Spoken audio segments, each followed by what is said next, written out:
we have a little chat. Then we switch over to you.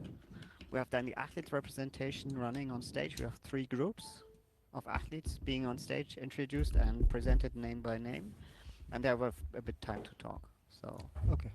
So I will ask some questions like yesterday, and yeah, when latest we so to say like switch over back to Matt will be when the athletes leave the stage, so that we then focus on the climbing, which will start late shortly after. Perfect. Yeah, and guys, just to let you know, I have a feeling there's a bit of a delay coming from my end to you, which is why all this loop stuff is happening. So it could potentially be a bit of a nightmare, but I'll try my best. Okay, it's just if I start talking over you, Seb, I'm sorry. I'm hearing what I hear. You know. Okay, no, but from my side it seems like normal. Okay. And if I stop talking, you start quite quickly. So Okay, it's fine now. It just seems to come in and out of it.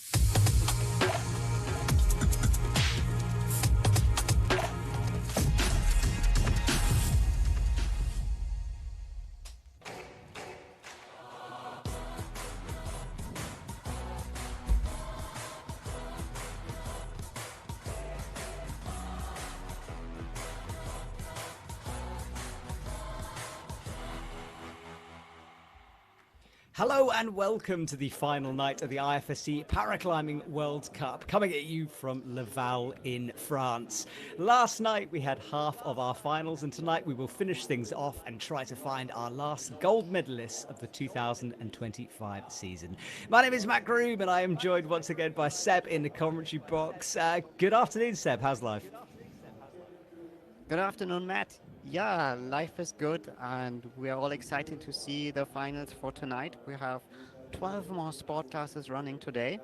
We're waiting for them to be presented to the crowd in a few moments. In the background, you see already the routes on the wall. We had a European Speed Cup running before, just minutes before, on the left. So lots of action going on here on the wall. Yeah, I cannot wait to get started, and what an event it was last night. We are just waiting for our first couple of athletes to come out. The lights have dimmed and the show has about to start here as the athletes prepare themselves and get ready. And Seb, I don't know if you can see, there we go, we got some lights there. Now Seb, I know you've got a route setter sitting with you, so maybe we can hear a little bit about the routes that await our athletes. Exactly. So with me we have Noel Hackle, the chief route setter at this event. Noel, do you want to talk us through a bit on what we expect today? Yeah, good afternoon. Yeah, we expect a lot of sports action. Nice. So we see here our starting list, the sport classes for today. Today we had the first final session of the sport classes which climb the, let's say, more harder routes. So we had yesterday 7C plus, 7B on the wall, more or less. Yes. And today we have all the other sport classes that climb routes which are in a range in between 60 plus and 70 plus, right? Correct. So, and while maybe not as physically demanding, definitely as technically demanding as yesterday's routes. oh yes, I've seen already there's some interesting features on the wall, but if you see all of those sport classes, doesn't it give you a lot of headache in the beginning when you see like, okay, how do we do it? It gives me some cause for concern, but definitely not a headache. We've been doing this a while, and we know the athletes, so we prepare. Exactly. And over the years, by the way, when I started with paraclimbing like 8 years ago, route setting was always a big issue. And over the years, I can proudly say you guys are doing an incredible job and improved so much over time. I tell you what, so that, I have a bit of a question to ask.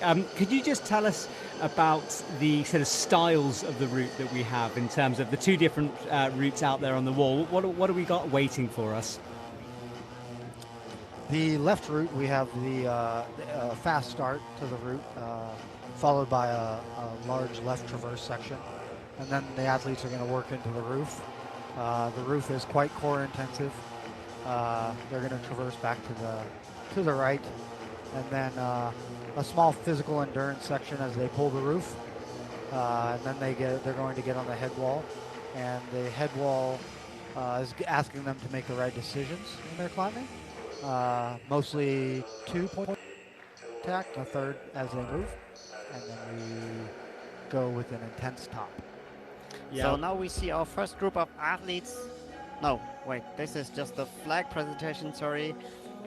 Before we start with the athlete presentation on stage. In the background you see the routes already. Yeah, and we can see what Noah was talking about here. And that giant roof-like feature on the left-hand side, we saw that through that stalactite last night. And those giant green slopers. And what a shot down there, Seb. It's so atmospheric in the stadium, isn't it? Oh, yes. Love this camera angle from there. And there are the flags of the nations nice flying there. And I think that's some local kids waving the flags for our athletes. I mean, Seb, look, you've competed on this stage, on the World Cup stage, so many times. Just if you were an athlete backstage right now, what kind of emotions would you be going through? Well, it's a mixture. It's a roller coaster of like, oh damn, I have to climb in a few moments. I just want it to be finished. I just want to be tied into the rope and start climbing, trying to keep calm and composed, but at the same time not forgetting of what I've seen before an observation and just being ready at the right moment to start. Well, the athletes will be out and we're about to get them presented to us. And Seb, again, this is another moment. It's very special to paraclimbing. We don't really see it in the able-bodied competition in the same extent, although the athletes are introduced. This is a real moment, isn't it? It is indeed. Especially because we have lots of sport classes now being introduced. We will have 3 waves of athletes being presented to the crowd. You see now here our first sport classes now approaching the stage. Take some time for the moment. We have the women's RP1, men AU2, men RP1 and men's RP2 sport classes now being presented to the crowd. So yes, that's the moment when you stand there, you look into the crowd. Most likely, depending on the light, you see actually not that much, but you just want to turn around and see what's behind you, get a little glimpse of what you have to climb soon. That's a very good point. And we're seeing Melissa Ruiz there. She was in the commentary box with you last night. Now she's out on the stage. One of the coolest things about our Paracomp is we can bring climbers in. And like Seb, I think you've got a plan to get some of our winners to talk to us later on. Is that correct? Yes, if we are able to grab them after the climb, so I will try to catch some voices right after they were coming from the wall. Wonderful. And we're seeing so many regular faces, but of course some new faces out here on the World Cup scene. And Seb, we just finished the Fukuoka event, which was like a sort of paraclimbing exhibition. And there's so much talent out there in terms of the climbers. It's going to be so exciting looking forward into 2026 and of course beyond to the Olympics as well. Oh yes, indeed, especially with the LA28 pathway that we're on now. We have some sport classes which are Paralympic, others which are not. And you feel, especially in those which are Paralympic, the pressure is high, the pressure is on, the competition is getting stronger and stronger. Every nation tries to bring new athletes. In this competition, we don't have a single one because we don't have a classification session earlier to this event. So here, just athletes who have competed at least one time before in an event where there was a classification session. Wonderful. That classification period goes on, as you said before, Seb. And just explain a little bit about that, because it can be quite a stressful time for the athletes. Exactly. So the key element of parasport is classification. That means athletes are grouped depending on their type and severeness of impairment into a specific sport class, so that we have an equal field of, let's say, like a level which can be compared, so that we don't have a visually impaired climber climbing against someone who's, for example, just standing with 1.5 arms or a leg amputation.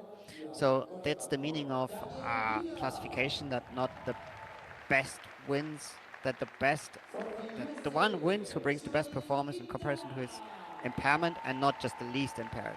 So we have medical experts.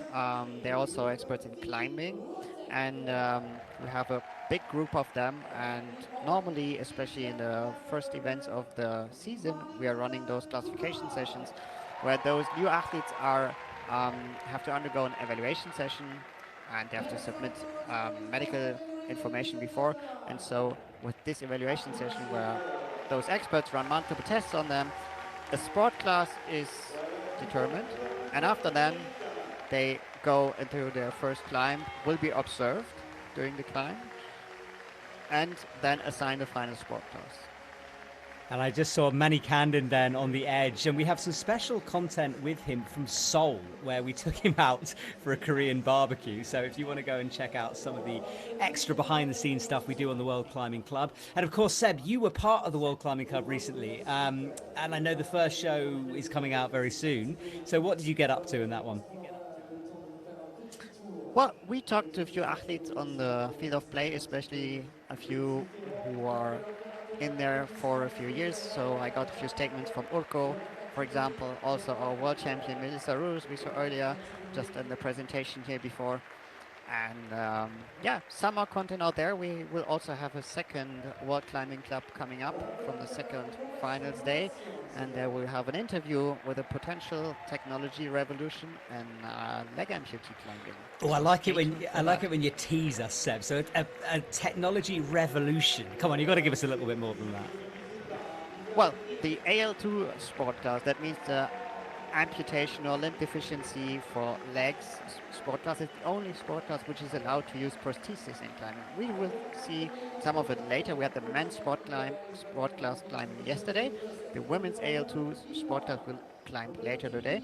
And so a lot of athletes have developed technologies and to fine-tune, so to say, their prosthesis and to make it better for climbing. And we have an athlete, Frederick Glaze, who invented or who had a good idea on how to be fast in prototyping and develop a new prosthesis. So take a look into the World Climbing Cup coming up and to see the details and also the prototype that Frey brought here and showed to us. Oh, Seb, you sell it better than I do. I'm going to go and subscribe myself right away. And you can also check out all of the action from Fukuoka in Japan, the mixed team competition that took place, mixed gender as well, which was fascinating. And of course, all the action from the paraclimbing exhibition. And Seb, you and me talk about categories a lot. It was very different in Fukuoka. It was done on ability and not categories, which was such an interesting format for a competition. So hopefully you can check that out at some point soon. I will, indeed. And also I heard you also had a different climbing format, right? You tried, so to say, like projecting and then going one try? Did I understand it correctly? Exactly that. So during qualification, it was a 15-minute session where the athletes got to try the route. And then in finals, obviously, they practiced it. So it was kind of it was very, very different style of competition. And the athletes were sorted out in abilities, not categories. So we had 6C to 7A and then 7B to 7C. And actually it worked really well. It's a super interesting format. Not one we'll probably follow onto the World Cup circuit, but it was a really cool event here in Japan. Nice to hear. Did you get also some athlete feedback on that? From what I heard, from what I talked to, they really enjoyed it. And I think, as with any world-class competition, it's a chance for good route setting, have all that. So it was, to test out that pressure and to test out what it was like being on a big stage. So I think it was a very successful event. So nice. It will be interesting to hear what the details were after. So we have a lot of IFSC action going on at the same time here in Europe and in Japan at the same time. So we have now the second group leaving the stage. Those are all the visually impaired sport classes. You see it from the abbreviation B1, B, D, D, D, D, D, D. So the B stands for blind, visually impaired climbers. The numbers indicate the severeness of their impairment, meaning a low number means a very high impairment. So B1 climbers, they see almost nothing. They can maybe just decide if it's daytime or nighttime, and those with higher numbers, meaning B2 or B3, they have some vision left, and we will see about the difference later today when they climb. Exactly that, and it's so interesting to watch that take place as you described it, Seb. And don't worry if you're new to paraclimbing and it sounds confusing as we go along. And Seb, of course, as an athlete, is super used to this, so it's he has lots of expertise and knowledge with this one. Okay, I think we've got our visually impaired category coming on here. Seb, am I right with that? Yeah, now we have the B3. So those are the athletes visually impairment with the most of the vision which is left.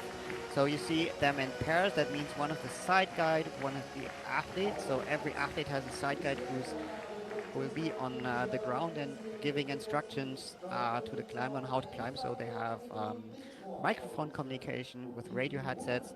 So the climber gets instructions from the side guide below. They inspect the route together before, and they go through all the moves, train the moves, and then the climber has his own visual input, especially in the B2 and B3 sport class, and mix that together with what the guide gives him and information, then tries to find his way through those routes.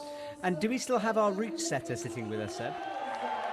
Yes, Noel is still sitting next to me, so if you have a question to him, feel free to go. I do, Noel. How do you test these routes yourself? Because obviously you haven't got an impairment, so how do you make sure these routes are actually possible for our athletes, and especially the visually impaired ones? Yes, it's challenging in itself to replicate the impairment, but we do test using an individual limb, using maybe the meat of our hands for the AU, the meat of the side of the hand, and then we test for AL with just using one limb and we switch off back and forth because there is no rule that says that the athletes have to wear prosthesis. So we test to make sure that it's fair if you are not using an impairment or a prosthesis, excuse me. And then, of course, the campus, we campus, and it's quite tough to campus this far. It's amazing what these athletes can do. Seb had mentioned at the top of the broadcast about the route setting, and the route setting has only gotten better because the athletes are getting better at climbing. They're getting better at different situations and becoming more it demands the route setters do a better job. So the credit towards the route setting goes towards the athletes as well, pushing us to be better route setters. Yeah, and we can see that campus category. Angelina Zeller, one of our absolute legends of the sport with the red bandana on from earlier on. And we're looking down the list, even more legends there. Lucy Jarige saying hello to the crowd. And we'd expect her to be up on the podium somewhere, right, Seb, unless something goes drastically wrong here tonight. Indeed, indeed. So those will be the athletes climbing at the very end of our final session now leaving the crowd. So now it's just a few minutes when the athletes have all left the stage until we have the first climber approaching the stage and showing off the routes. So one more question to our route setter. No, talking about testing the routes, when you try visually impaired climbing, do you have someone from the other route setting team giving you instructions? Yes, sometimes that is a tactic that we use. Oftentimes, I would pick one of the route setters and tell them just don't pay attention to this route all day, and so don't look at it or anything like that. And we do climb visually impaired to get the entire feeling of the route because sight matters in climbing. It helps quite a bit. So these athletes that are visually impaired are hard to do.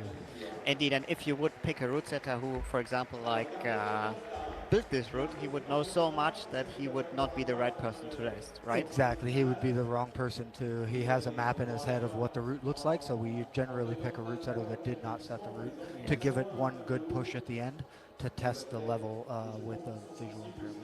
Yeah, so now we see a replay of the observation session, which was held earlier before the athlete presentation. So we're not just waiting for the first athletes to enter the stage and start their climbing. So, Noel, one more question. How big is your route setters team? The team is 5. It's 3 IFSC setters and 2 national setters. Okay, so that means you have a lot of options on how to combine setters because each setter has an own set of route that he just prepares and puts down on the wall? Generally, we're working teams of 2. 2 route setters will put up a route and test all the impairments on that route, and then the head route setter comes along after and checks correct. But usually we have some time that different route setters we all try to get on all of the routes because the value of all of the knowledge combined is what helps us put together a good competition. Yeah, that's very interesting insights here from you today. So Matt, do you have any further questions to Noel before we let him go and watch the competition from inside the venue? No, but just thank you as always, mate. I know how hard you guys work behind. Just one of the incredible for our athletes. So thank you as always for everything that you do. Right. Oh, yes, as he said yesterday, 5 days of setting, a lot of nighttime work involved. So, Noel, thank you very much for your time. You a pleasant now final session, and we let you go. And also greetings to all the other route setters. Thank Great. you. I'm excited to watch. Thanks for having me. You're welcome. All Be right. safe. Thank you. So, here we are now with our first climbers on stage. We have on the left and on the right, at the same time, action is starting. We have Sébastien Mousson on the right. Yes, underway now as we get going here, the right and the left routes. And Seb, just let us know a little bit about the categories that we're watching here right now. Yes, so we have Lucy Keyworth on the left. This is the Women RP1 final. That means RP means limited range, power or stability. One indicates this is the most severe impairment. That means a neurological condition or, for example, a physiological condition like a limited range of movement, for example. And those athletes normally climb the, let's say, uh, easiest routes on the wall. So the left one here is about 60 plus. And while on the right we have Sébastien Mousson, and this is the men's AU2, AU meaning this is the forearm amputation or limb deficiency sport class. So they are climbing with 1.5 arms, having a limited reach and also capabilities on how to use their impaired side. And look how steep that right wall is, Seb. I love this camera angle from our Obsess Media team on the ground, because it's hard sometimes to get an idea of just how steep these routes are. But look at that as an angle as Sebastian leans backwards, resting on one arm. It's pretty brutal stuff out there. Indeed, indeed it is, and he's making quick progress. He has more than 4 minutes left on the clock of his total of 6 minutes climbing time, and he already made all his way through the big overhang from the beginning.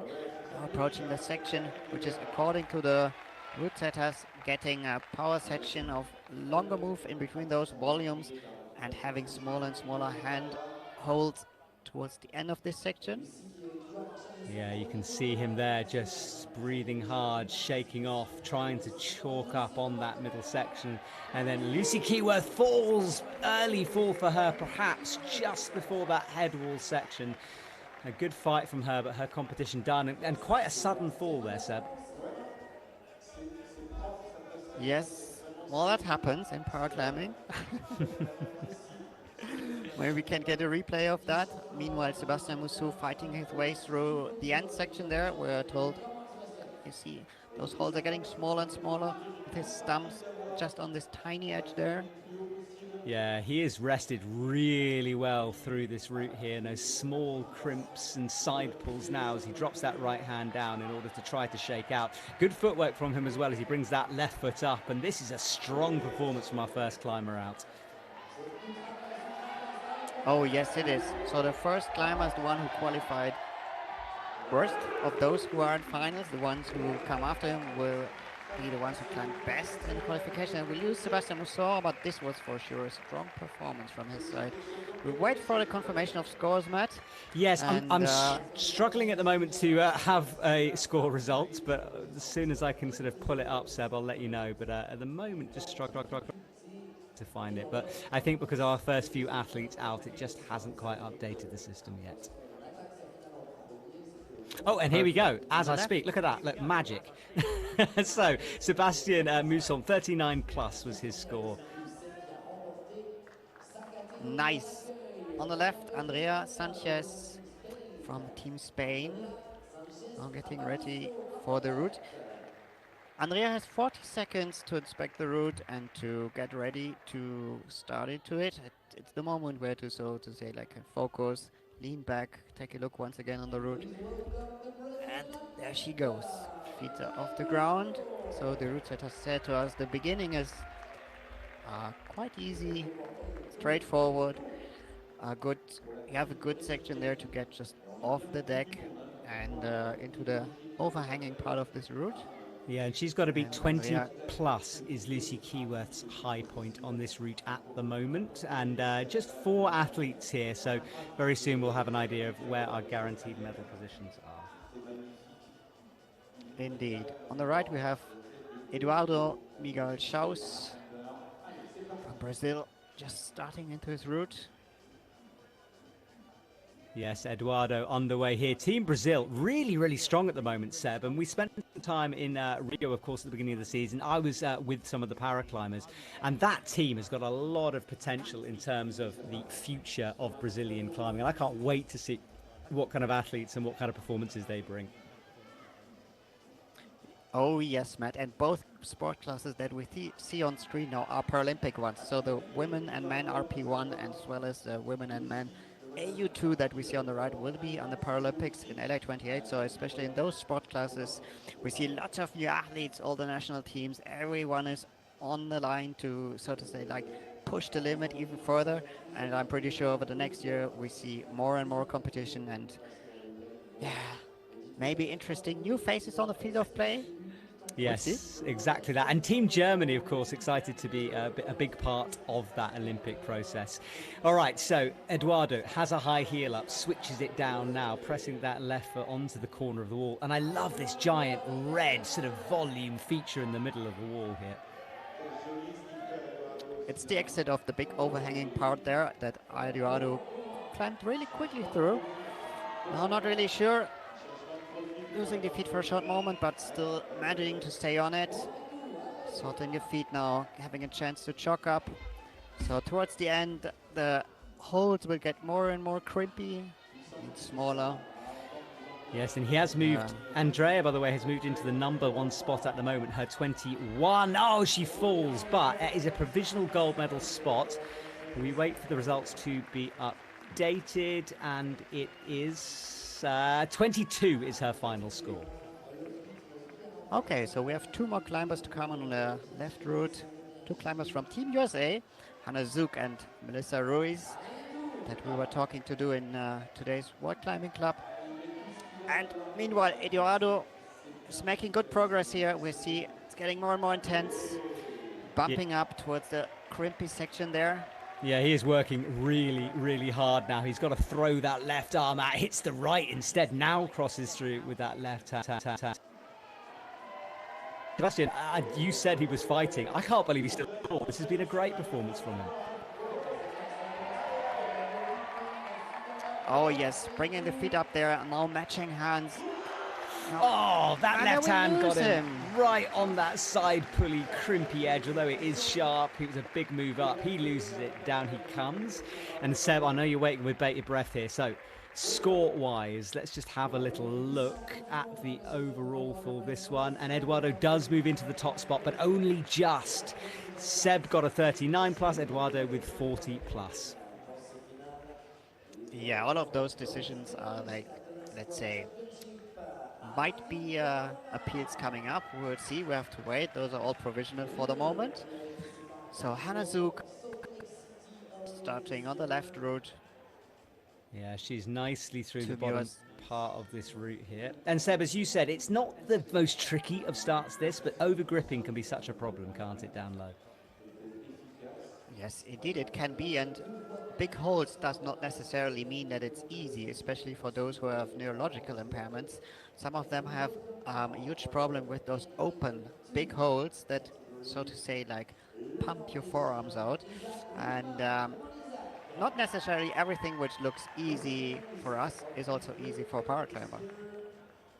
Yes, exactly that, and every impairment a little bit different here, of course. And it's sometimes hard. I know, Seb, you've got an awful lot of knowledge about the athletes' impairments, but sometimes it can be quite hard to see exactly what they're struggling with. Yes, it is. In the RP1 sport class, it's definitely visible with Hannah Zook. You see on her right hand especially the coordination, and it affects for sure also more of her body. And we see other examples later on that are fighting with really severe impairments, and everyone is just on the limit trying his best here to, and in my opinion they're all world champions of compensation.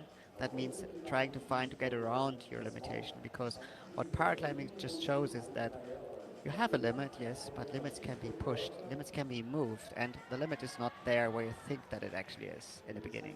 Yes, exactly. And Isaac Ripman launching up towards the Trango logo, one of our main sponsors here for the IFSC, providing a lot of the equipment and the quick draws that we see on able-bodied routes.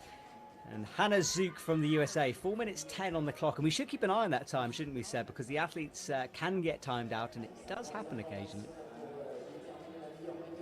Yes, especially in the visual impaired climbing, we'll see later on, those climbers tend to climb a bit slower.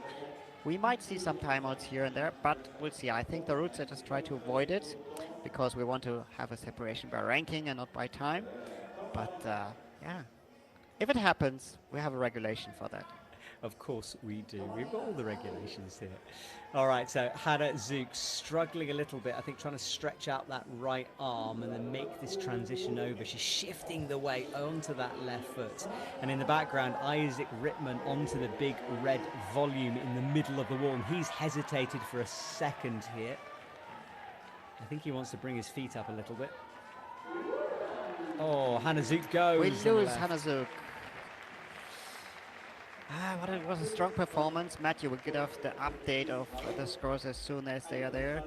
Yes, exactly. I am on it. I'm on it. Don't you worry. And the scores on the doors are with that one. And it's a 28 plus from Hannah Zook. So she jumps a long way above Andrea Sanchez's 21 plus and Lucy's 20. So she is in provisional first. And with one climber to go, that means she's guaranteed at least a silver medal. Nice. So Isaac Ripman taking a little pause there, chalking up, switching hands. Chalking means thinking, as I tend to say. This is a good moment to like compose yourself, focus a bit. And that's a good phrase, Seb. I'm going to steal that one. Chalking means thinking. I really like that. Words of wisdom. There we see the provisional scores on the lower left side. So Eduardo at the moment with 40 plus is in the provisional gold medal position. Let's see what Isaac can do here. Oh, that is a big drop knee underneath. He sits on that right toe, stretching the right leg underneath him here. Finds the left stump. That's the move where Eduardo failed on. So Isaac is now already in the provisional gold medal position. He doesn't know yet. No, and the top hold there. If chalking means thinking, that's what he's doing really hard right now. He knows he's got a couple of moments left to go on this route. Meanwhile, Melissa Ruiz is underway on the left-hand side. She shared our commentary box yesterday. Now she's in action. Isaac Ripman falls off the top of the head wall, but as you said, that will leave him in the top spot. Definitely. So there's good progress that Isaac Ripman made there, with still one more climber to come on that route. It will be Kevin Bartke from Team Germany coming up in a few minutes. Meanwhile, we are here with Melissa Ruiz. Melissa has very limited capability of controlling her feet and her lower body, so she mostly campuses, and her feet are sometimes just in the air, and bringing feet up is sometimes more powerful for her to actually just campus and moving on. And Melissa with a brand new hairstyle here supporting Team USA, loving the purple that flows down that hair as she flicks it off her neck. This is a good performance from her down low. So really nice camera angle there, showing the impressive start of this route. There you see. Oh. And she brings the feet back up. It's no reason to worry because she has such a big strength in her arms and shoulders. She can deal with that multiple times in a row in a route. Yeah, absolutely. But that left foot is causing her problems. Twice now it's slid. She now finds a bit more purchase on the edge of that green volume, but it's not the smoothest at this section for her. So used a bit the swing to get the right feet up, and now it's for her up to switch hand. Yes, that's it. Matching hands and bumping up to the big green volume there. Now looking back into the crowd, looks like she's not too worried yet about what she has climbed there. Yeah, and then your right, we see your teammates, Kevin, underway, right? Yes, Kevin Bartke is underway. Kevin's climbing for a long time, has lots of experience in climbing, also outdoor climbing especially. Kevin was born like this, like I think almost all the AU2 sport class athletes. And so Kevin learned climbing like this from the very beginning. Has, as I said, lots of years of experience. And see if he can put a new high point on this route. Isaac Ripman put a really impressive performance on there. We saw multiple tops in qualies before, so we can expect an interesting battle here. Yes, we can indeed. And Melissa has that high point of 28 plus to aim for. She's already on 26, so she's very, very close to overtaking Hannah Zook's gold medal position. And now she might have done it, in fact. Let me just look at the scores. Oh, so close. 1 point, Seb. 1 point below the gold medal. So let's see how Melissa Ruiz solved this traverse. First, it goes to the right, then back to the left. So let's see. She's the first one to show us this section of the route. Yeah, and I think with that, the score's a little delayed, but I think she has moved into the gold medal spot, and that means that it will be a gold medal for Melissa Ruiz. And what a climber she is turning out to be. Burst onto the scene and now is an absolute regular, one we'd expect to be up there. Indeed, she's our world champion at the moment. Won gold in Seoul just a few weeks ago. And you see those interesting features there on the roof we see now for the first time this close. So the route set has really put something very interesting there. In the darkness, there's a big undercling that Melissa is holding on to at the moment. So she's I think not being too worried at all. I think there must be a clock down there, you know, Seb, because they all seem to be looking at the same point, and I think it's the time they're just checking. Or maybe they're hyping up the crowd, you never know. So Melissa deciding to chalk up once more there. So she has to now lean back towards this, but good hold there. So nice, and now it's up to match. Oh, yes. What a cut loose, and hanging on one hand here as she pumps. She knows she's taken the victory, and she's just celebrating here. What a cool moment to see. Oh, what an impressive move here. Wow, swimming back to bring the feet back on. As I said, sometimes for her it's easier to just campus it, but she decides not to do. Stays on it, matches hands, traversing further to the right. Come on, Melissa. This is such a strong performance. That was half showboating, half performance there, but what a wonderful moment for Melissa Ruiz. And we've got to keep an eye on Kevin Bartek as well, because I think he's just climbed himself into a gold medal position. Yes, Kevin just passed the high point of Isaac and still being so comfortable, composed and precise towards the last move. So we have here a little body positioning puzzle to solve. Very high feet for Kevin at the moment. So Kevin, can you show us the top? Come on. Yeah, exactly. He pops up, hits the top. Whoa! Look at this from him. Makes the match, and that is a gold medal for Kevin Bartek, and he thumps the wall in appreciation. That's it. What a performance. The first top for this finals this evening, and we lose Melissa Ruiz at the same time from the end of the traverse section of this massive roof traverse or route that is built for them. Well, she's won that quite considerably. 40 is her score, 28 plus her nearest rival. Absolutely fantastic stuff. Wow. What a strong performance from her. So yeah, that's it for the first two sport classes. We have women RP1 being finished now. Here we do see the scores. Kevin Bartke from Team Germany taking the top, Isaac Ripman the silver medal, and Eduardo Miguel Schaus the bronze.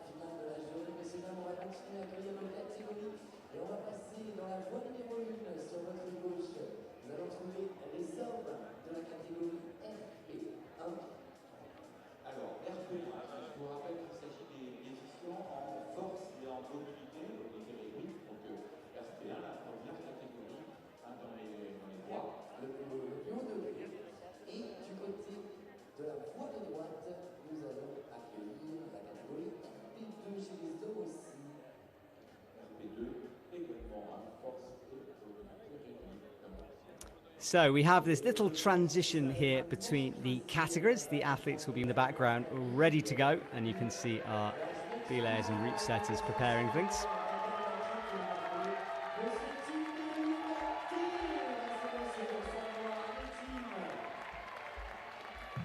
So on the left, we have Tim Berruyer from Team France in front of the home crowd. The first of our RP1 sport class to start into the route. Daniel Wiener on the right from Team Austria, men's RP2, now being tied into the rope.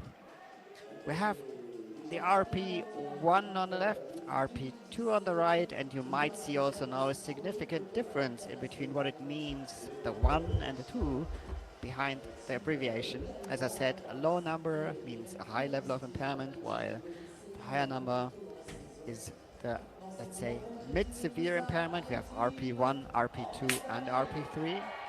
And Seb, a lovely little bit of information I've been told is that Melissa Luez did not know that she'd won that gold medal until she was stopped as she left and was told. How cool is that? Maybe she was just too focused while climbing. So, yeah, it depends. If I climb, most of the times I cannot really hear what's going on. I just hear some particular familiar voices to me, and all the rest I don't notice at all. Wow, so you're just too busy focused. And I suppose those bright lights shining on the stage means it is quite difficult to sort of see the crowd and to sometimes get an understanding of what's going on. Yes, indeed, indeed. So Tim, our first climber from men's RP1, starting the easy section in the beginning there. Team France also growing year by year, won so many medals, while Team Austria is a bit smaller team, but also very, very strong candidates here on stage. We'll see some more coming later on in this final session. So Daniel making really quick progress here, having a very quick speed start into the route, I would say. Yeah, he is absolutely flying at the moment through this first section of the route. The climbers going neck and neck. And so Seb, I might have missed it, sorry, but did you say which categories these athletes are in? Yes, I said it, and those athletes are now from men's RP1 on the right, men's RP2 on the left, and you will see the difference in climbing style, speed, and limitations there. RP3 climbed already yesterday, so we just see those two climbing today. Daniel really tried to make, I think, a new speed record on this route, huh? Yeah, he's really flying at the moment, isn't he? I guess that's the tactic. And I mean, look, he's a big old dude, isn't he? Look at those huge arms, and perhaps endurance not his thing, more power, so he's really going for it right now. But strategic-wise, it's not the worst decision just to speed up in especially those overhanging sections, unless if you don't get unprecise by being too fast and missing something. So Daniel here on this resting position that we saw earlier from other athletes as well from the AU2 sport class, who took a little moment there before it starts to the more crimpy section here. Yeah, exactly that. He's launching across, powerful shouldery moves on this sequence of the wall.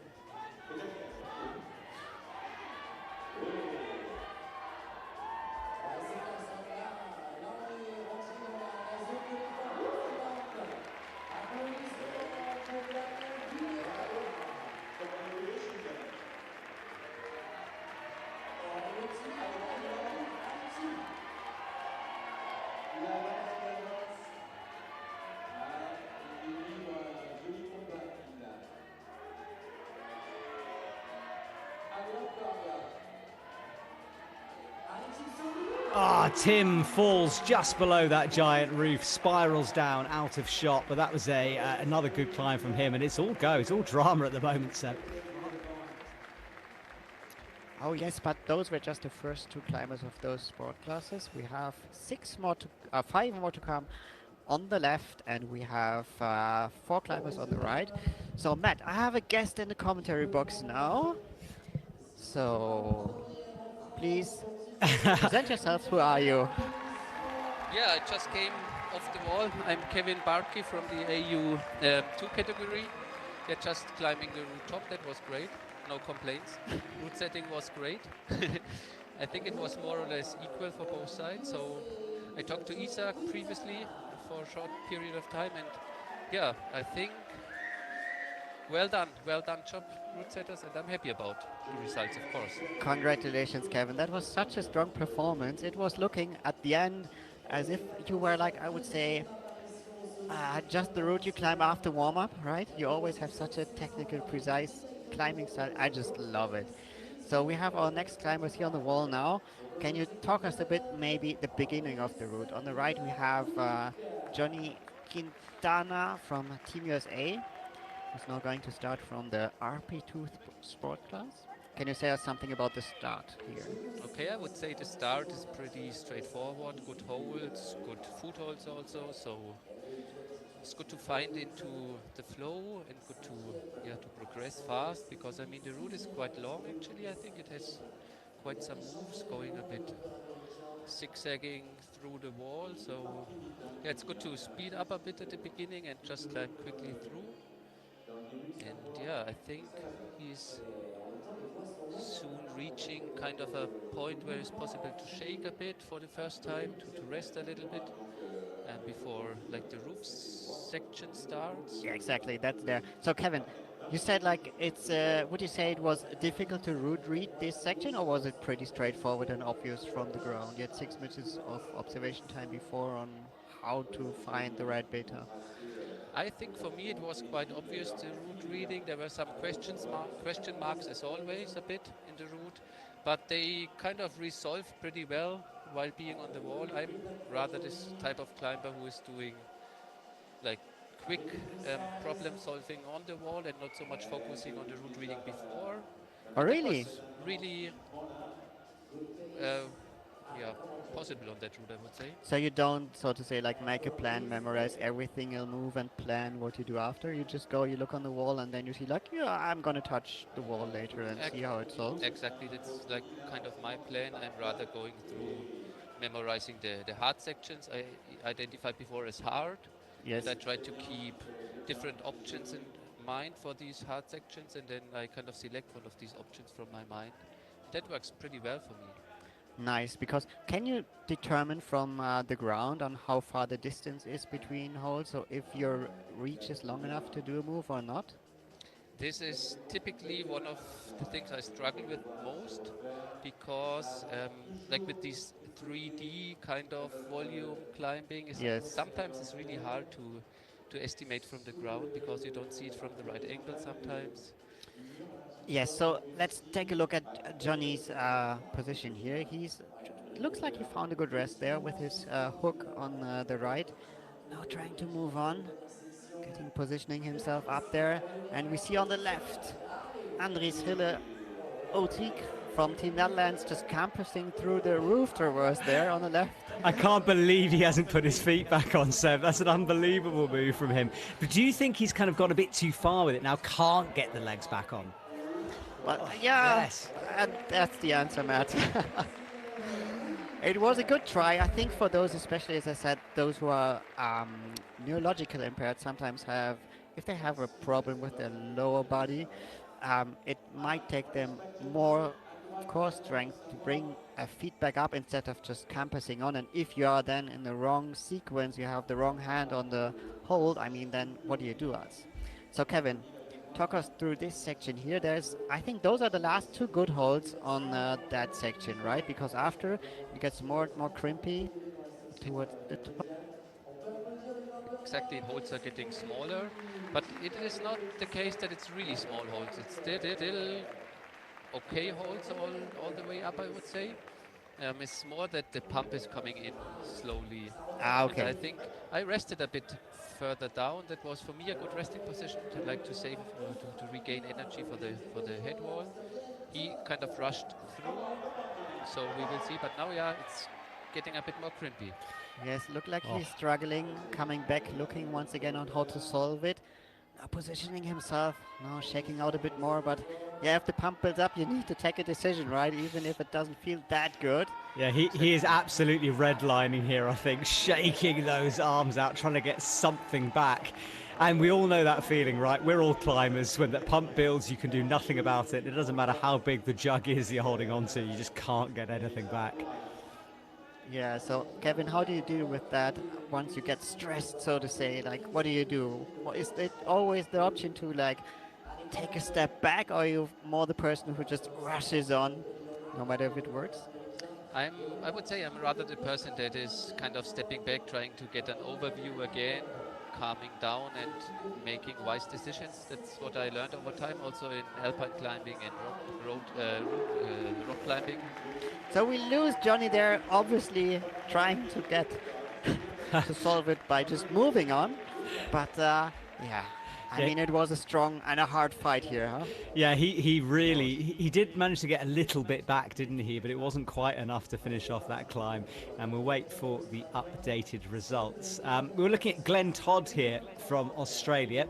Now he needs 39 plus in order to get the provisional gold medal, but 6 athletes in this category. It's a lot of climbers to beat. Indeed. So Kevin, once again, very thank you for showing by here in the commentary box. Enjoy the moment and see you later. And I let you go now into the stadium and go back to your team and see you later. Congratulations, Thank you, Kevin. Sebastian, for having me. Greetings to Japan, and see you soon. Cheers, Bye-bye. Kevin. Have a good one, mate. All right, well, So we're watching Glenn here, Sebastian, and Glenn's shared our commentary box a few times, hasn't he? to be honest, Oh, he did with me anyway. Maybe you weren't there. Maybe you were on a Maybe. sabbatical.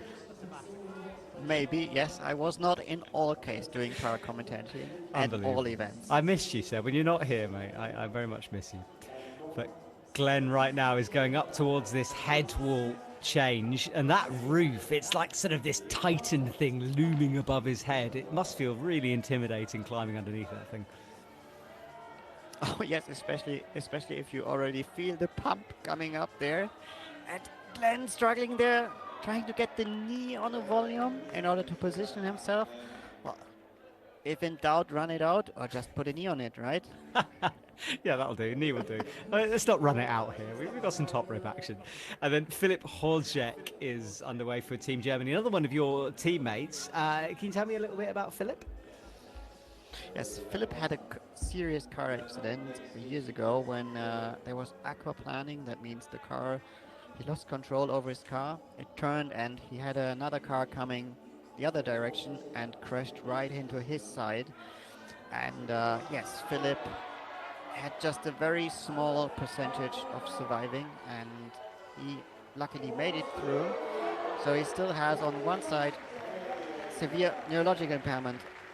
Meanwhile, we lost Glenn just below the traverse, so that's not the high point there. No, it's not going to be. He needed to get a bit higher than that one in order to come onto the podium, I think. I mean, according to my results, I'm just going to update this here, but he was low on that fall.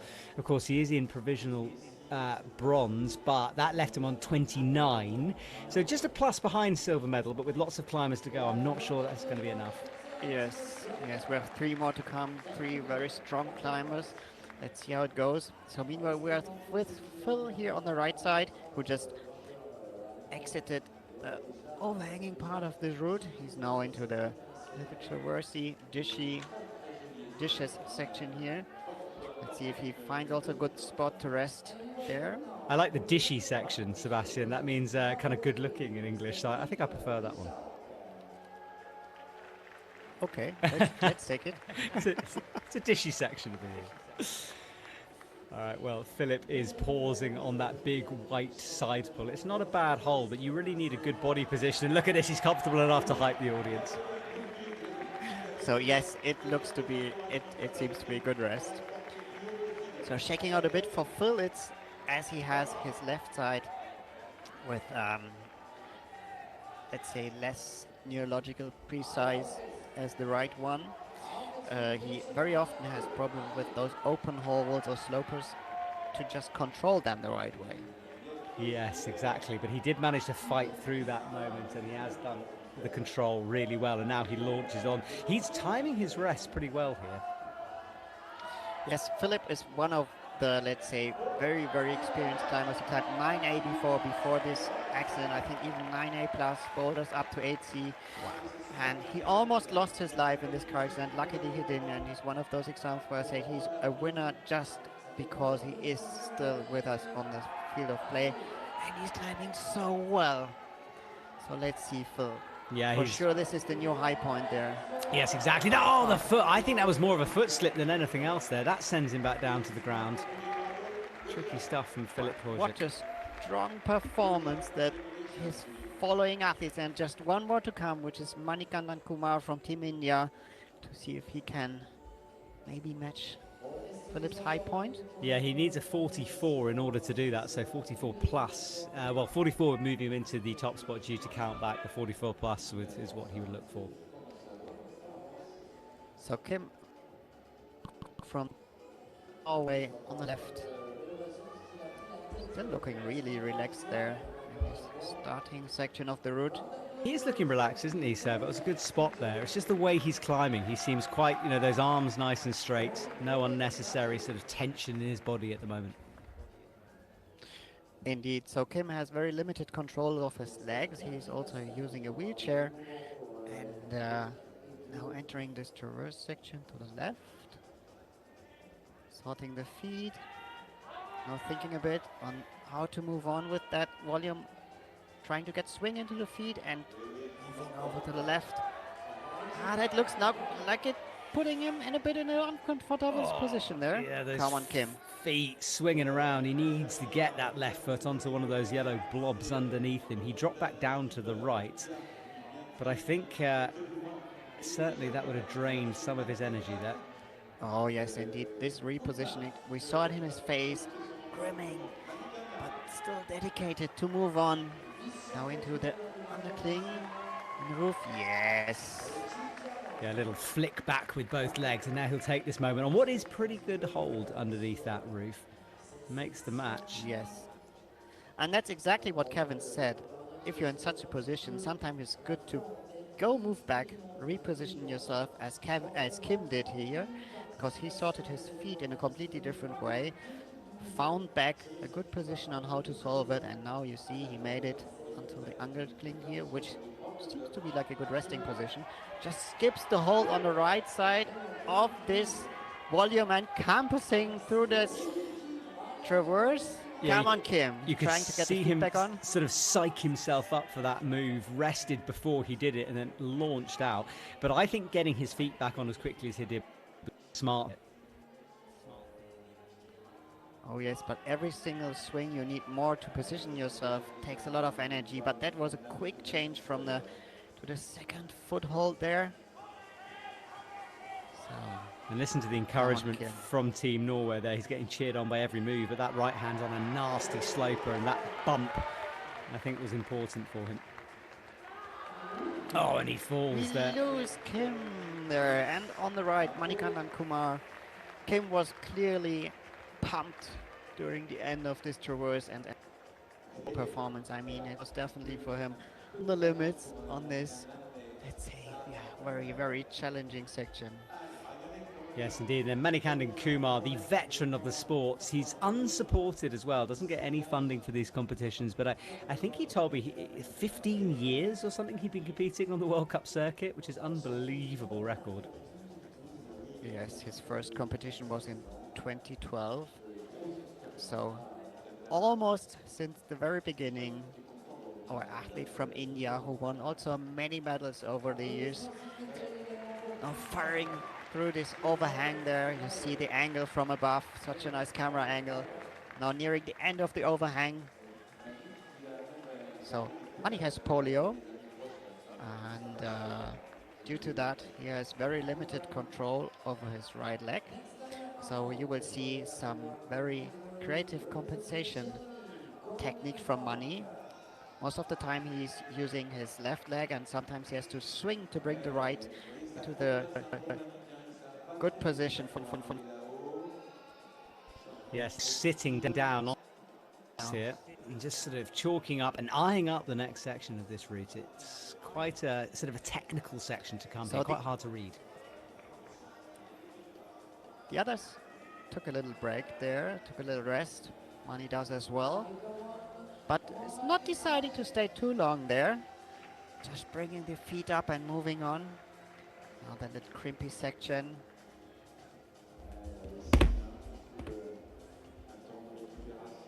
Mani leaning back now on those little crimps. Yeah, and that's a good shot to show just how much of this route's left ahead of him as well. There's quite a long way to go.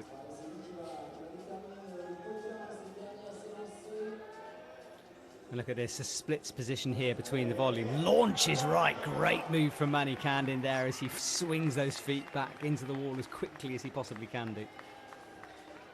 Very smart solution, because this is something which is especially challenging for him, as with his way to control the legs. Those splits are very tricky for him, but not for Mani. He finds a way to go. Yeah, he's looking good on at the right. moment. Oh, sorry, yes, Corbin, Frank. Yeah, so your teammate, another one of your teammates, they're all over the place. Well, Corbinian Frank from Team Germany, yes, my former teammate, my former mate from RP1. We lose Mani Kandin, and we have to look at the scores now. I can tell you, Seb, 44 plus means he has got the gold medal there, so it's another gold for Mani Kandin, and a great result for him. Congratulations, Mani, another one for his great medal collection. Yes, Corbinian Frank on the left. Corbinian also climbing in RP1, as I was for the past 8 years. Corbinian had a serious car accident. He slipped on ice and the car drove over him. So Corbinian has severe neurological limitation in all 4 limbs. So sometimes he appears a bit like slower as other climbers. But he has a lot of strength, and also something that you invented, Matt, DCT, or double chalk pack technique. I forgot about that, Seb, yeah. So if we get this shot from a bit further to the right, you see that Corbinian has 2 chalk bags. So now he's chalking with the right hand and another chalk bag than you see at the moment. The simple reason is that Corbinian has a limited capability to coordinate, to just hit 1 chalk bag on his back. So the solution is just pick 2. Yeah, why not? Why not indeed? And I'm so glad you reminded me of that. And he's just climbed himself into the provisional bronze medal position here, 36 at the moment. Come on, Corbinian.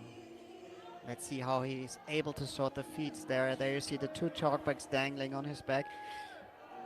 Funny thing is that other climbers on the circuit also saw this idea and adapted. There are 1 climbers who actually use 2 chalk bags. Trendsetter is Corbin Frank, and it's, I just love this feature. I mean, we heard earlier on about the setting, but it's just, it must be a wonderful tool to play with as a route setter, having a feature that big. Oh yes, especially those traverses is something you would never find in a commercial gym route, because this just takes so much space. That's a very good point, actually, Seb, and it's something we hear from a lot of athletes, both able-bodied and para-athletes, that sometimes it can be quite hard to find facilities, and certainly this isn't a feature they would have practiced. Exactly. Imagine on the normal gym route, you could at least, I think, fit 4 routes in this place.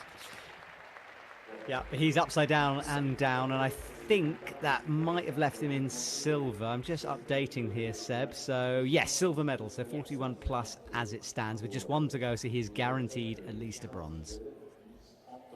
Yeah, so this traverse puts our athletes in the RP1 sport class without any doubt into a pretty challenging situation. So we have 1 more to come, Alois Potier from Team France, who will come in a few moments. And meanwhile, we have on the right, we have a new sport class on the way.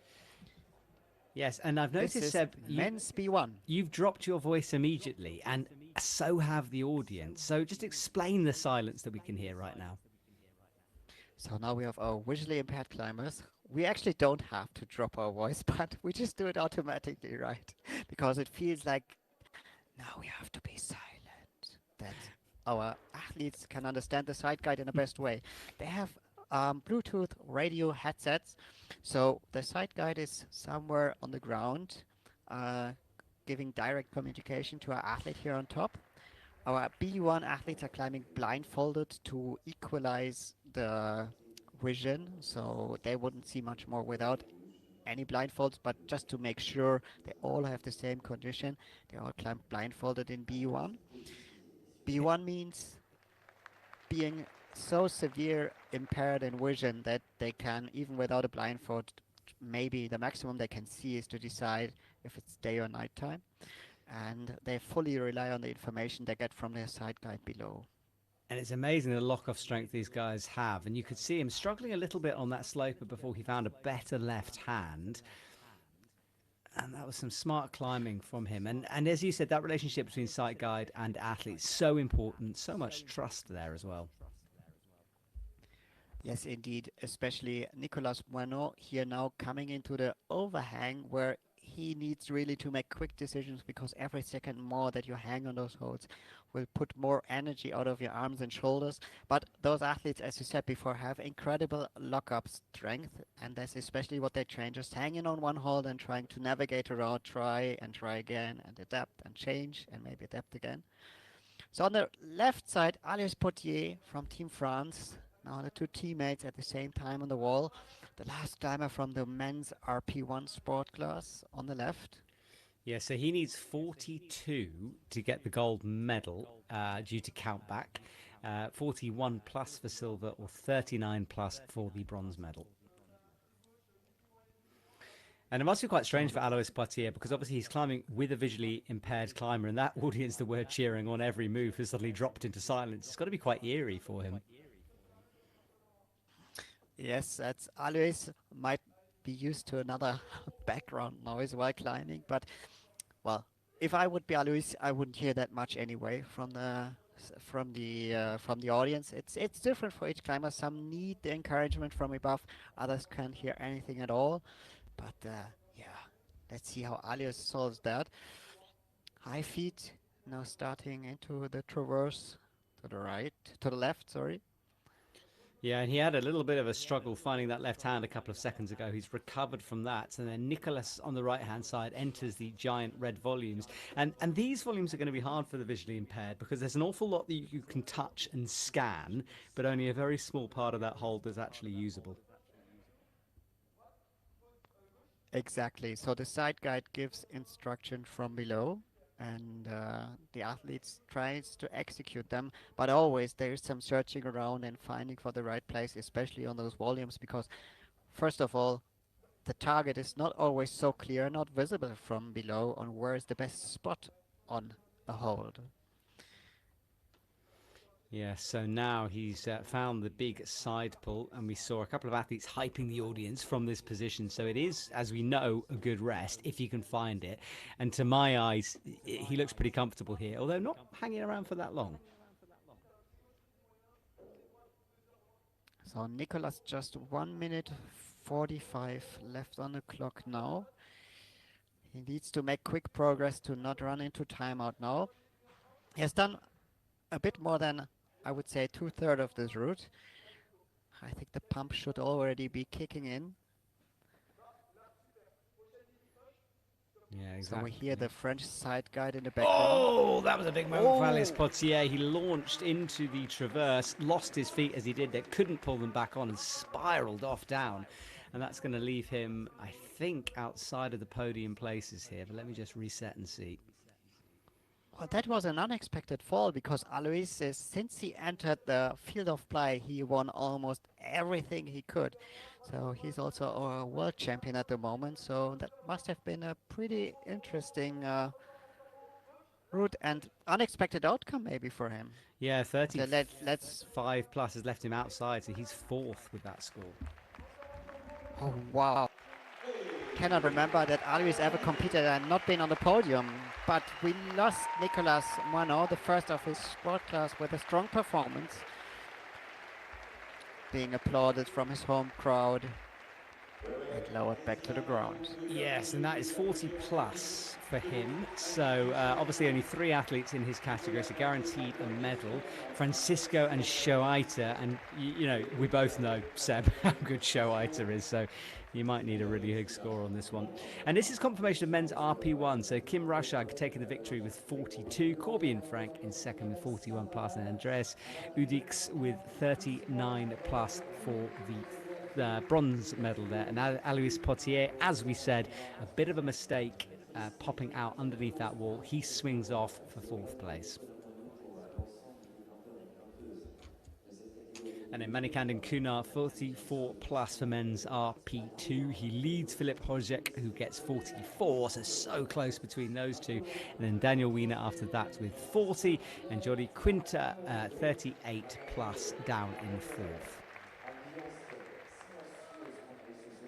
So that's it for the next sport classes here in this paraclimbing final session in Laval, France.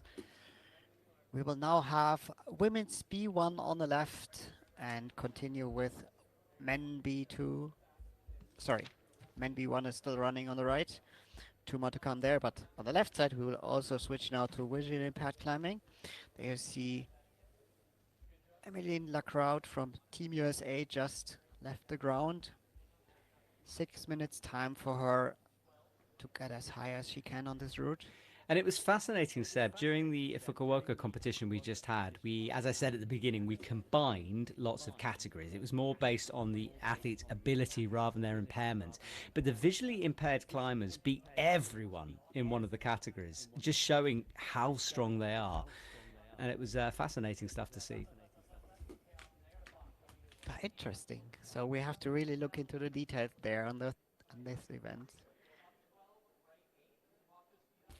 All right, so she's being very careful through this bottom section now. The site guide doing a good job of guiding her through. Then Javier is underway from Team Spain. Team Spain really pioneering the visually impaired category. And they've had some fantastic results over the years. Oh, yes. And every team has a different system of communication. Some who use the so-say clock system. That means you announce the direction by just saying like 1 o'clock, for example, now for Javier, more or less. And some include also the feet. Some climbers can remember on their own on the feet position and searching and smearing over the wall to find the right one. And especially if it comes to 3D climbing, this sometimes gets very tricky to explain on where it is, because it's not about the direction in a two-dimensional way to the left and the right, but also to the back. Yes, exactly. So she is having to wrestle with this sort of corner section of the wall. Your body is being pushed backwards. You know the angle changes up above you somewhere, but it's hard to see exactly where that is. And Javier on the steepest part now.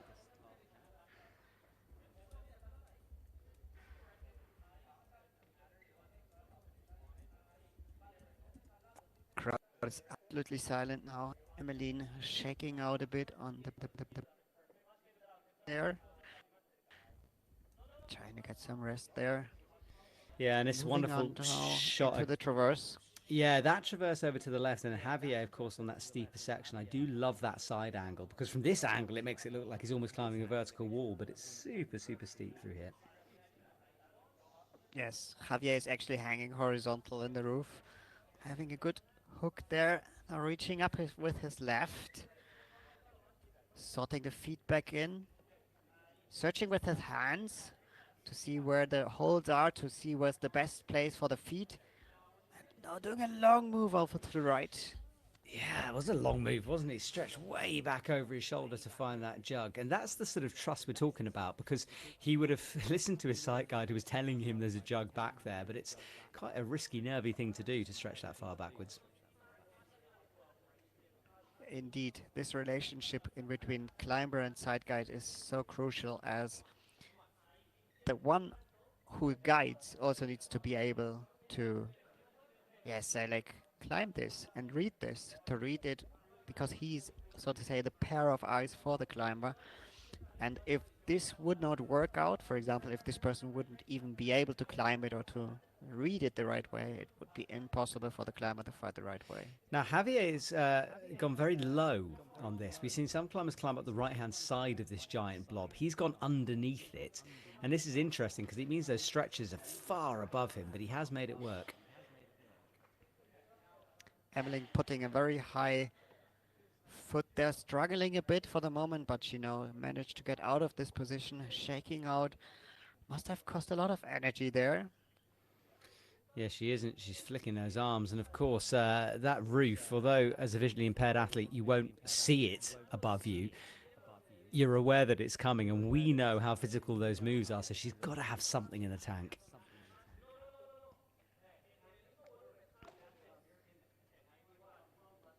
Javier as well, struggling with feet at the moment. Skating around a little bit as he searches for a right hand. Now gets it. But Seb, feet run out for him there. He's got to go right. So he's got to have something in the arms as well to sort of maybe campus his way through this section. Will be very interesting to see how the solution looks like. Now he should be able to rest there, jogging up. Yeah, maybe he's go. Emily lose falls. Emmeline. Yeah, she was definitely, let's say, pre-pumped before the traverse already starts. And we see with the other ones on this route, we have 3 starters in women's B1, so medal already guaranteed. But we stay with Javier for the moment. He's now getting into the crimpy section. You hear in the background Victor, the chief coach from Team Spain, with the Spanish instructions there. Yeah, exactly. He was shouting and shouting as he tried to find that right foot, and he paused for such a long time on this. And Javier does this occasionally. It worries me, but then he seems to find something else a little bit more extra, and he will carry on climbing. But yeah, he's been in this position for a long time right now.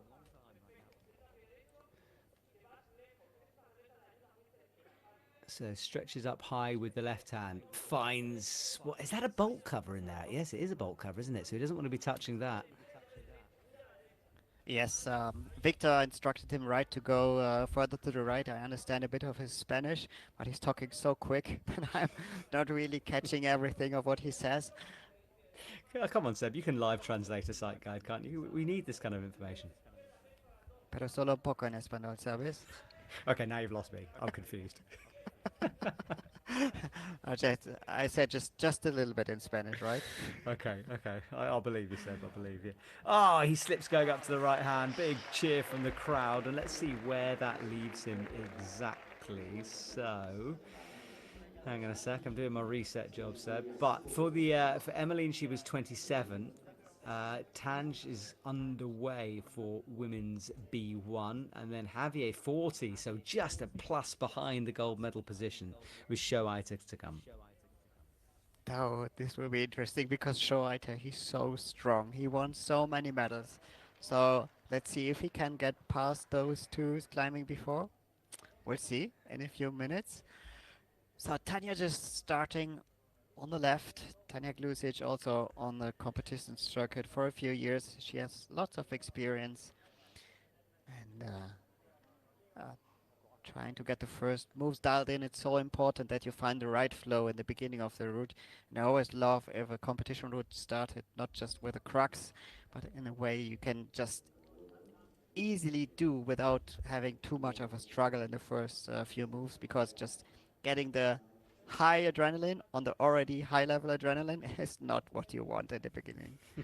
Yeah, you got to slow that heart rate down, haven't you? And that can be challenging for everyone. You know, it doesn't matter who you are. If you're on a World Cup circuit, sort of controlling those emotions, controlling the heart rate is important. But of course, easier said than done. Oh yes, indeed.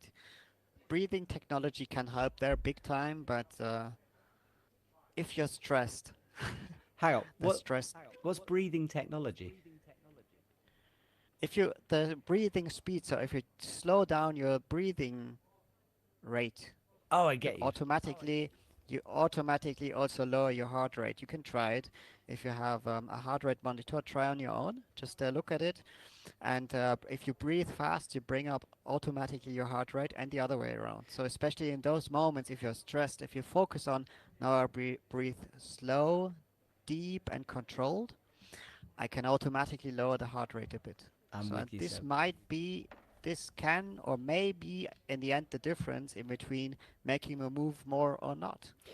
All right, now Sho Aita underway for Team Japan on the right-hand side. And let's be honest, Seb, if this man doesn't get a gold medal, it will be a real shocker here. He's one of those athletes who performs in and out of World Cups, all the time. He's so, so strong, and he will be absolutely going for gold here. Yes, but let's not talk it off. I mean, we can trust for sure in Shoaita, but before I would have bet money on Alois Potier, to be honest, and now he's not even on the podium. Um, That's a very good point, Seb. Yeah, we don't want to curse them. And, everyone can be beaten at some point. It's not guaranteed. So Sho does need to perform here. But it's interesting with Sho because he doesn't always have the easiest of starts. And you could see those feet sketching around a little bit here. Now, is he sitting? He is sitting on that giant volume. I think the route setters made it in a way that it's not too much of a good rest for them, but it's very often we see athletes showing a solution that the route setters did not see before. So Shoaita now in this very steep overhanging section there.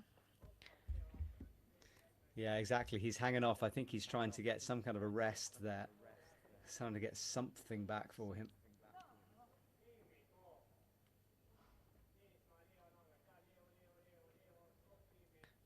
Finding the hook with his right side. And his left as well, being horizontal in the roof and still having a moment to shake out. Now searching for this volume, directing in a bit. He's pointing in the direction and the side guides maybe then says yes, no, or yes, there it is. Tanja Gluzic on the left. I think she passed already the high point of Emmeline before. So let's see if she can enter the horizontal roof traverse to the right. Yeah, you're right. She's approaching this launch, and I really want to see a visually impaired athlete take this on because it's such a brave move to be done, in all honesty, because you have to trust that those holds are going to appear, but you're going to lose your feet at some point. You're going to have to campus, and that's a very, very exciting bit of setting from our setting team. Indeed it is. So Shoaita now managing to exit the very overhanging part of the roof. Tanja taking a little shakeout below the roof as we saw from many other athletes before. Now she's trying to reach out to the right, but no, the solution is to go left first. I hope her side guide saw the little hold on the left side of this stalactite featured hexagonal volume there. She decides to skip it, doing a really long move right to this big hold on that side of it. Oh, there's the cut loose. There it comes. She needed to commit to it at some point, but now she's got to find a foot to get back on. She's trying to get a toe hook in, and no, she falls. I was so impressed, though, by that commitment in order to make that launch. I think her side guide didn't saw the hold on the left side, but she did the move anyway, but lost the feet during that, and that's it for the moment, but it was for clear the best position and the best performance for 36. now. It's the high point, right? Yes, it is, exactly. So gold medal provisional position with one to go for her. So Shoaita now, I think he's exactly in the spot where his two competitors fell before. So Shoaita now searching with his hand. No, yes. Deciding for a little foothold jib instead of the big volume there. Wow. Yeah, Shoaita. He actually grabbed the foothold on the volume instead of the volume himself. You saw that before. Yeah, he's very, very strong, isn't he? I mean, he's one of those athletes who'll touch a hold to do it, and he has, by the way, just moved into the gold medal position, so 41 compared to 40 plus. Whew, so we didn't talk it off, Matt. No, thank goodness for that. We didn't curse Shoaita. He takes another gold medal. He doesn't know yet, but for sure, Shoaita goes for the top. Now positioning himself. Good footwork from him there. Yeah, he's doing really well, climbing up towards that top. Can he finish it? He's got 50 seconds in order to do that. So if you at home want to try on for yourself, just go to the gym, pick a regular 7A plus, and take your best friend giving you the instructions, and you just close your eyes and try to get up there. Yeah, exactly. It's easy to do, isn't it? You can find the blindfold, you can have a go yourself. Be careful, of course, but it's well worth trying that out, as Seb said. And is he going to get a top? Oh, I thought he was going to commit to the move, but he didn't then. Inspected the hold with his hands again. And there he is. This is the top for Shoaita. And the audience respond. They burst into applause as he finds that top. Shoaita topping out once again. Is there anything this man can't do? What a performance. I just can't see him being beaten, Seb, you know. Unless someone suddenly comes out of the woodwork, it's his to have for a long time yet. I was thinking he might struggle because he was moving back. So here we go with the score. Gold medal for Shoaita, who topped the route. Nicolas Moineau with the silver medal and Francisco Javier with the bronze. So there are confirmation, as you said, a top 40 plus and a 40, very, very close between all the athletes. And Nadia Bredice up next for Team Italy. So Nadia is the last climber of the women's B1 sport class on the left. So medal guaranteed for all of them, but her climb will determine which color they have. So she is slow and steady down low as the sight guide starts to give her instructions. And sitting on this volume, and she's pausing for a second. I think it was just adjusting something there. Maybe it was her radio. Couldn't quite get the angle on the shots, but a bit of a pause from her. It's absolutely crucial that your radio headset is placed the right way. We have seen falling equipment before in other competition. And in this case, by the way, the sight guide is allowed to shout loud in case of technical failure. That's the old-fashioned way of doing things, eh? But it does work, as you said. Yes, it used to be, and we should say that, because this last couple of seasons we brought in the radio systems. It's now mandatory to use them. But as you said, if it all goes wrong, yelling is the second option. Yes, because this is the only way we can have two climbers at the same time climbing on a wall. And imagine you would be in the wall and getting two instructions at the same time. Maybe even if they are in your language, this might confuse big time.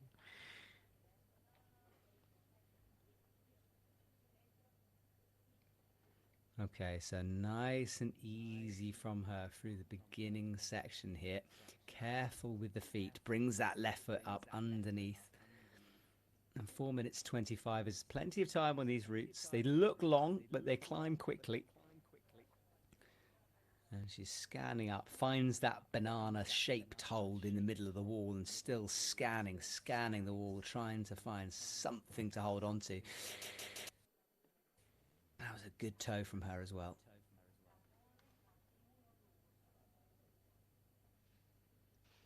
So let's see how Nadia solved it.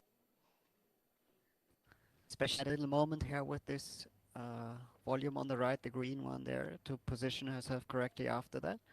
So let's see how Nadia solves it. Yeah, it's good work from Nadia. A little adjustment with that right foot. And these green volumes, it can be quite tricky. It's sort of, you think you're on a bigger hole than you actually are, and it can be quite difficult to work out exactly how to get through them. So she's got to be careful here, despite how big they are to hold on to. It depends a lot on how you position your body. You have a little foothold screw on top where she has her right hand. So this is clearly the best. But for the moment, didn't put her too much into a problematic situation, just moves on. Yeah, exactly. Just a moment's hesitation on the right. there. Yeah, that was good from her. And then little adjustments. She doesn't want that rope to get in the way, does she? Because you've got to traverse over to the left. And of course, rope management is quite important in para climbing competitions. She'll be aware that that rope is there, aware that there is a traverse to be had. So she's got to be careful on this. Yes, but we haven't talked about the double top rope system yet, right? Yeah, So exactly that. So explain it to us, because I actually had a go at this, Seb, in Seoul. So I tried one of the routes, and it's very strange climbing with two ropes. It takes a while to get used to, but I guess you guys are pretty practiced at it. indeed, indeed. So you see two ropes being attached to Nadia's harness. One is going up, the other one is going down. So why do we have this? The simple reason is, as paraclimbing for safety reason is on top rope, and those ropes, those walls are very overhanging. So if you would just have a regular top rope from the top, and you would fall in the very beginning, you would just have a ground fall with potentially severe injuries, because the rope from top cannot prevent a big swing. So the solution for this is to have two anchors. One was already passed by Nadia, and this way you have two ropes, one for the upper anchor and one from the lower anchor. And the lower anchor especially prevents you from a ground fall, or also, for example, if you have a big traverse, you can avoid the pendulum. So on the right, you see now the next starter from Team Spain, Guillermo Pellegrin Gomez. And there you see the double top rope. You see the lower quick draw on the right, and he will bypass it already soon. And from that moment on, it's very important that you always have the rope in the right way, so that it's not going, for example, around your neck, or too much around your body, for example. So you really have to be careful on how you bypass the first anchor, and that you always have the upper top rope in between your arms and not under one arm, in order not to have the rope around your shoulder or around your leg when you fall. Around your neck when you fall. Yeah, Nadia is doing a little less wild method through this section. We saw some athletes launch here. She's done it very statically, and I think that might be a wise way to do it, actually. Yes, she found the little hold on the left of this volume, made good use of it, but I think this is the position where we lost Tanya before. She could not, she lost her feet and couldn't bring them back on. It looks like Nadia is hesitating a bit now. She's looking, thinking. Yeah, she isn't. She doesn't want to lose those feet, but at some point she's got to go for it here. And Guillermo as well is right underneath the big corner change here, wrapping the left hand through, bringing the right foot up, and that's good work from him as well. So Nadia now trying to get the feet sorted, and we lose her there. So that's the same position as Tanya. Let me That just check means for you, Seb. Is exactly? Hang on. Let me just see. I'm updating. No, yes, 36. So that does put her into the gold medal. yes. It looks like this section was very tricky for both, and I can imagine if you don't see actually where you're stepping to, because in this position you don't have that many tries, right? Once the feet are off, you can just swing around, but if you don't see where you actually target for the feet is, how do you want to hit it? So yeah, tricky section for them. So Guillermo now also did the overhang part of this route. We have now Guillermo from men's B2. That means he has vision left, and so he has his own idea of a bit of what he sees. Yeah, so Next to that, when you say vision left, we should be careful with this, because he'll be able to see some things, won't he? So sort of shapes, almost like blocks. It's been described to me on the wall, so you know kind of what you're going for, but details are certainly not able to be seen. yes, it depends. Some just see, for example, like through a pipe, just a little tiny bit in the middle or just in one corner of the eye. Some have a, so to say, like blind center of their eye, but they see a part around of it. It can be the visual acuity, which is limited, but it can also be the visual acuity. That means how sharp is that what you see, which is limited. And then if you see colors, how do you see just certain colors or none at all? And so vision impairment is very hard to compare, and being visually impaired can be very, very different. Also, the processing capability on how fast you can process the visual input that you have is something which is very hard to measure, but it's also different from athlete to athlete. Yes, exactly that. And this is what our classifiers have to do. They've got to measure, they've got to work it out. And then, I mean, regardless, it's not a lot of vision here for these athletes. So it's yeah, it's very difficult to know exactly what you're going for. But you can kind of see it a bit more positive towards certain holds. He's aware of where they are. It's just the details are hard to make work. Exactly. So Guillermo now straight on the last part of the head wall towards the top. Now will require some very powerful moves from him. Oh, look at that. The crowd get behind as he flicks that leg up onto the volume, finds the jib for the foot, and he's working That's the really fight, hard. come on. Ah, and then he goes down eventually there, but good work from him. Guillermo down on the wall. And the Spanish athlete. Is that first in that category, Seb? I've lost track here a little bit. Yes, right. This was the first climber of men's B2. We have Razvan Nedo coming next, and then best qualified from the qualification session earlier, well, yesterday, will come as last. So 3 climbers, everyone guaranteed a battle, and here we have the scores of women's P1 final. We have Nadja Bredice with the gold medal, Tanja Glusic taking silver, and Emmeline Lecrout taking bronze. Yeah, so Italy walking away with that one, followed by Slovenia, followed by Team USA. Women's B1 concluded and done as we move through our categories.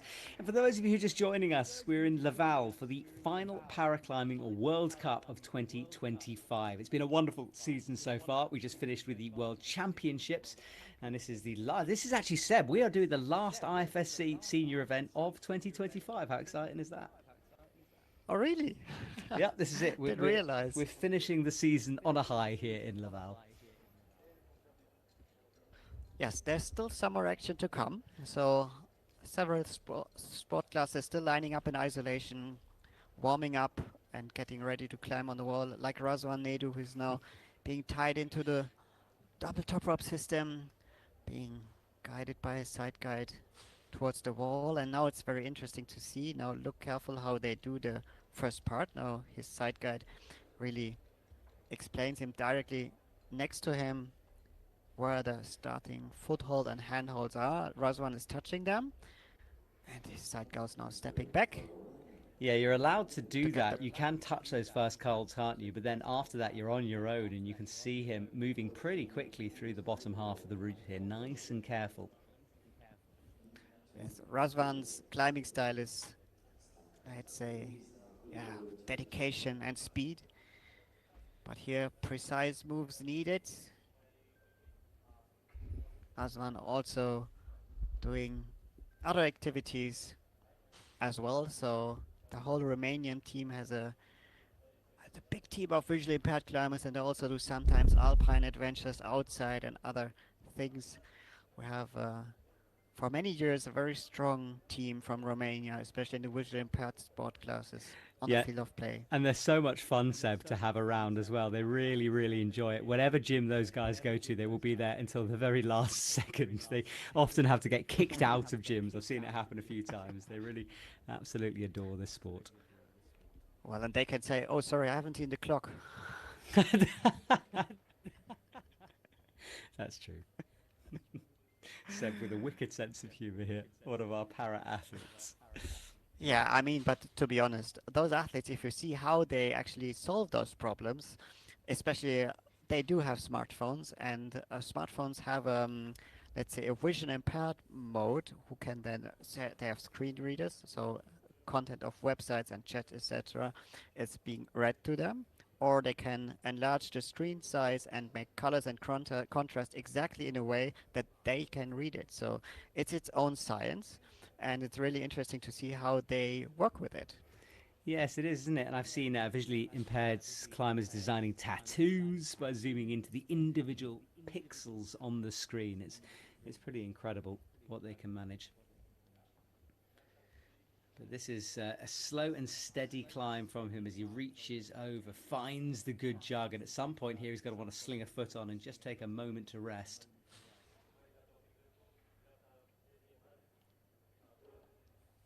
And then stretching out over to the right from him. And yeah, it really is quite difficult this, because you've got to work your way around these really big volumes all the way through.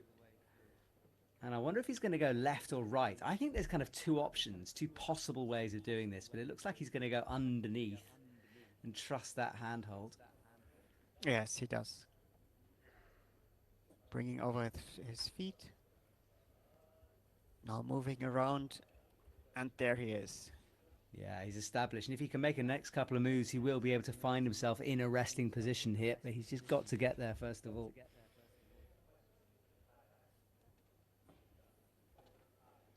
So this is the handhold that some of the sport classes climbing before took a little shake pause there. But Razvan just moving on.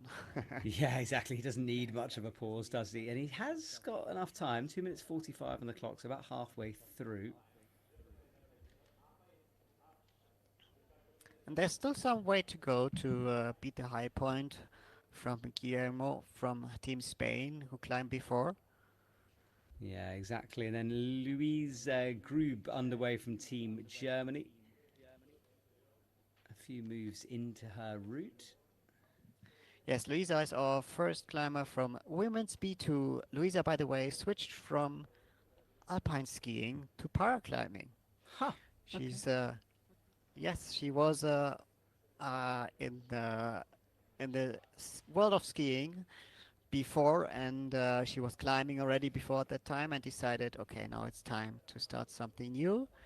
And Luisa's now on the competition circuit for a few competitions, and yeah, getting better and better over time, collecting more and more experience. And one of our candidates for sure that we have an eye on if we look towards LA 28, because women's B2 will be a Paralympic sport class and being part of the Paralympic Games in Los Angeles. Now, I'm being told, Seb, by the voice in my ears, that you've got a special guest on the way into the commentary box. So when that happens, you let me know and you can chat to him, because I've heard that Manny Candin is on his Yes, way in.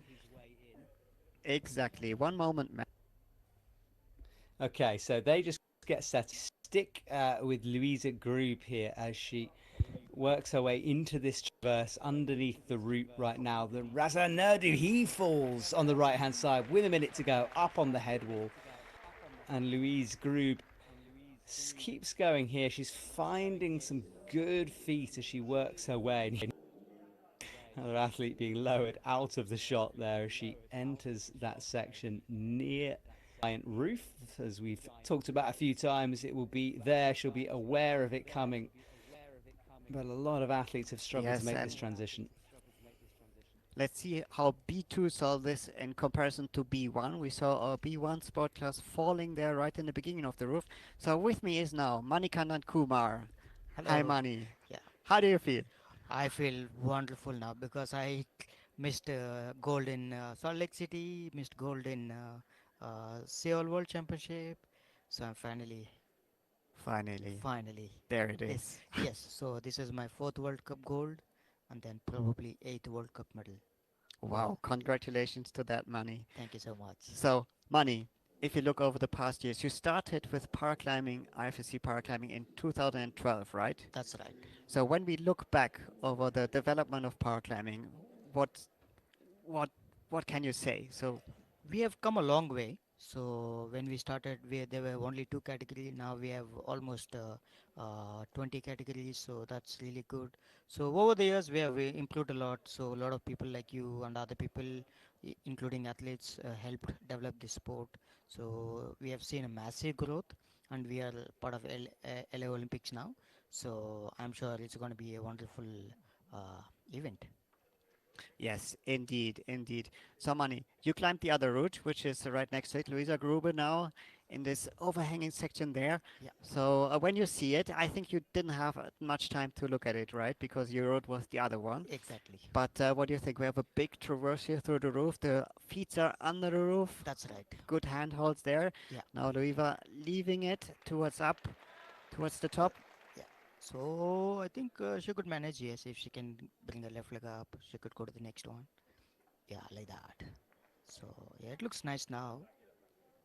So taking a little pause there. Yes. And there we have on the right, we now have the next starter on your road that you climbed earlier before. We have now the last climber and the men's B2 final route. We have Daniel Morante Clement from Team Spain. And Mani, talk us through this section. This is the part where the wall leans back, where it gets really overhanging. Yeah. So how was this for you there? The holes are nice. So lots of cut feet. So you need to be precise with your footwork, Yes. and then get your plan in place, so that you don't mess up and get bumped. So was it difficult in terms of route reading there, or was it Oh straightforward no, for it you? was straightforward. It was straightforward. Okay. Unless somebody makes a And mistake. Yeah. were there some, let's say, unexpected features, so like holes that didn't look as good as you were hoping for, or maybe even better than you were from your observation? Yeah, when we observe, we actually think, okay, this might be good, this may not be good. But when we actually get to that position, we think, oh, okay, this looks better Yes. than watching from the ground. So were there some surprises this time, or? Not really. This route is very well set. So I really like the route. I wish I made it to the top, but I couldn't. Yes, we see Luisa Gruber, by the way, now That's nearing really nice. the Yeah, end of her route on the left side. Just 20 seconds left on the clock. yeah, that's gonna be tight. Oh yes, we have four climbers in this sport class, by the way. So, and I think it's the very first time we see someone up there. I think it's just very few moves towards the Nice. top. Yeah, come on. Yeah. There she goes. Yeah, it's A yeah, little that's crimpy about right. section there. What a performance. She's just the first climber on this. We don't know how, if this will be enough for a medal position or not. We'll see. But for the moment, Daniel on the right, he now goes into the traverse. We saw many athletes resting there in this Yeah, section, yeah, all the whole before yes, Samani. yeah. You also rested a bit there, right? I little bit because I'm a little bit of short in height, so Yes. I couldn't reach the below hold, so I had to quickly, get Yes. going. The section coming now, we saw very different solutions there. You tried a split in between the red volume on the right That's right. and there where he is now with his left leg. Yeah. You then switched back directly and moved up Yes. because I think for your impairment it's way better if you just have one feet on Yes. it. Yes. That's right. So how do you how do you approach these parts? You see it, you do something, and if what do you do if you feel like it's not going to work out? Exactly. So when we get to that position, we will see, okay, this foot also and also is nice. So we actually maybe improvise on the spot sometime, and Yes. then get the cross section going on. Okay, nice. So we see him now. Daniel on his Yeah. last moves before the top. Yeah. It looks very strong. You can see. Oh yes. So there he will have to position his body very precise Yeah. over to the left. That's right. And wow, he can That's reach just from there towards the nice. top. And there it is, the Yo, top. that's nice. What a climb. Wow. That's good. I forgot the last second hold. I could not see it. Wow. That's crazy. So observation is very important. Oh yes. Yeah. So you saw this now for the first time Yeah. from someone else. Any thoughts on your climb when you think back now? Should you have done something different or? Yeah. Maybe I should have found some place to rest properly and then proceed. But I had to move quick. So that is the only way I got. So, 1 second. We have here the men's B2 final results. We have Daniel from Team Spain taking gold with the top, Razvan Nedo taking silver, and Guillermo from Team Spain taking bronze. So, 2 times Team Spain and 1 times Team Romania on the podium. So, Mani, I let you go for the moment. Enjoy your time in the stadium. Enjoy the climbing. And Matt, or do you have any further questions? Well, I just wanted to say hello to Manny because I haven't seen you Hey since mate, Seoul. So, hello. mate, Yeah, that's congratulations right. on that gold medal, man. I'm so Thank you. happy for you. Yeah, finally, I, yes. I know, and Manny, I'll be coming to India very soon, actually, and I know you have a That's amazing. gym Yes. in Mumbai. Is that correct? Bangalore. Sorry, Bangalore. Sorry, God, my That's right. country's mixed up. But yes, I'll be there very soon, and anyone in the area should go and visit Manny's gym because, yeah, Sounds good. I know Yeah. what a legend you are, Looking my forward friend. to host you. Awesome, mate. Thank you so much. All right, mate. Yeah, see you. See you Bye. later. Right, So, Melissa, see Seb. you. She's climbing now, and we're getting through the categories now. We're nearing the last couple of climbers here for the visually impaired category. Indeed. Melissa Casarone from Team France. Cesarone, second climber from women's P2 on this route. Luisa put a very strong performance here. We see. I think the others might have to put in a lot of energy to get that point. Because Yes. do you remember, did we ever see a single climber getting that high up on this route so far? Oh, you're testing me there with that one, Seb. I can get some results up, but our system is being a little bit finicky right now. But I will let you know when I can.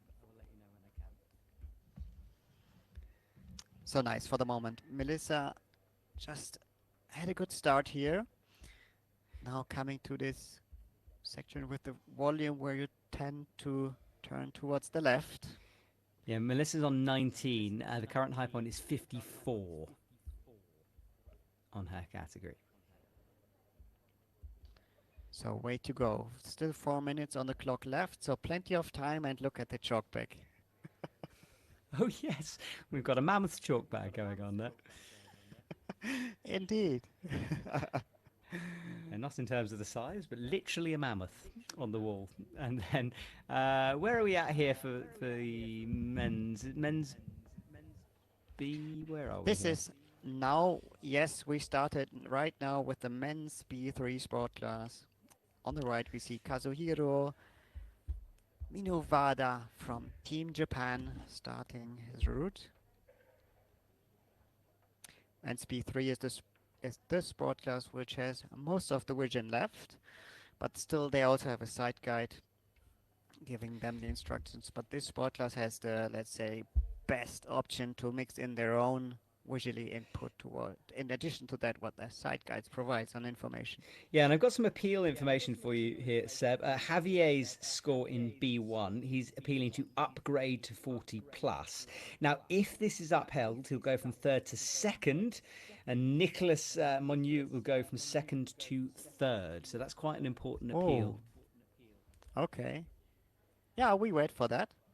So there's I think 5 minutes that coaches have time to put an appeal if they don't agree with the result. For example, if they think the judges have not spotted something correctly. And so the jury president will take care of it and then make a final decision on the score. There are cameras, so they have, if they need additional information to review, they have the possibility for that. And then we get the final result as soon as the decision was taken. Okay, so into the roof for Melissa here. This is the launch backwards that we know is coming. And every athlete, or most athletes, manage to make the right hand move back or the left hand move back, but it's the feet that prove problematic. Letting go of those feet, cutting loose. But Luisa showed us before that it is possible, and it is to climb even further up from there. So let's see how Melissa does it. Just 1 minute 45 left on the clock now. Well, she's doing it very casually at the moment, isn't she? Zero drama, and it's just keeping those feet driven into the small jibs that have made a difference to her. Finds the right toe as well. And Kazuhiro searching around for that jib, finds it with the left hand, and now he's just got to commit. And this is the finger strength and the just overall lock of strength of our visually impaired climbers on display. Melissa has to take a look. Melissa had to go back, cross back, to swing the rope around this hexagonal feature there. She does. She could free the rope and now traversing further. Let's see if she can stay as calm because just 1 minute left on the clock there. Come on, Melissa. Yeah, it's not a lot of time, is it? She's going to have to move. The site guide will be informing her of that time, letting her know that, oh, yes, I get it, you're pumped, but you've got to keep driving forward here. Kazuhiro now in the position where the others rested a bit. This is the first good hold there. He jogs up, shakes a little bit, moves on. Not really sure which feet to take. Decides now the other volume. Trying again. Oh, And Melissa we lose falls. Melissa. Yeah, you could see that coming perhaps. She spent quite a lot of time in that position, sort of waiting, trying to get something back. I don't think she was able to. And that does leave her in the gold medal position, I think, here. And let me just No, check. Melissa. Yes, you're right, Melissa. 42. 42. But Louisa's score is under appeal, so we'll have to wait and see on that one. But she's Oh, quite a really? long way. Yeah, but she's quite a long way ahead on 54. Yes. I will see 2 more climbers to come on this route. On the left, we have Yvonne Lawrence from Team Germany coming up in a few moments, and then Linda Le Bon from Team Austria as last climber qualifying best in women's B2. So Kazuhiro underway now towards the end of this little traverse section there. Still looking confident and very controlled style of climbing there. Yeah, he's looking good at the moment, isn't he? Sort of hasn't had much drama, doesn't look too pumped at the moment. Nice and controlled climbing from him. And he chalks up before the move up to that red pinch-like feature. I think there's a bit of dual text in action on that one.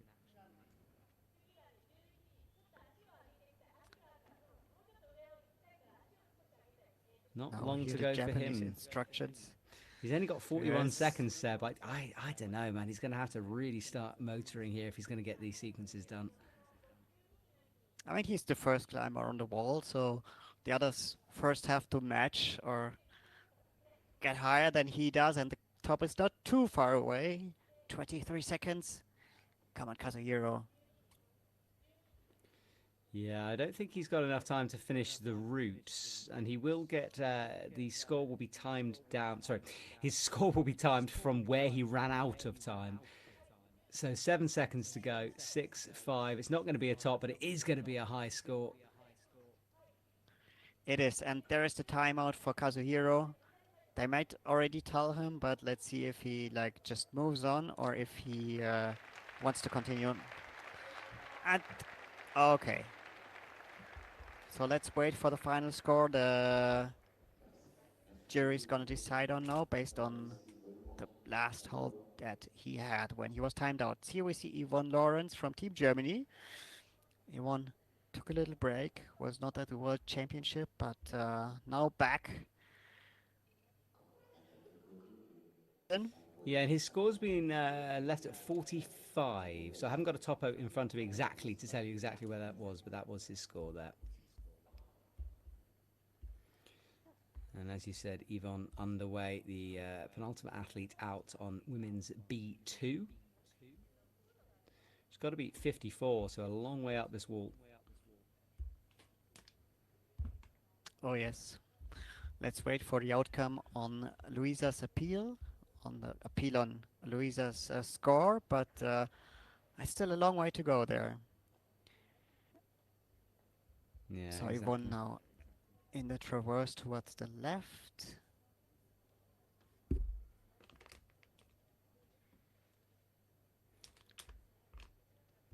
Yvonne being guided by Tatiana Nussa. She was on the World Climbing Club of Seoul with you, Matt. So Tatiana will be on the ground giving instructions to her.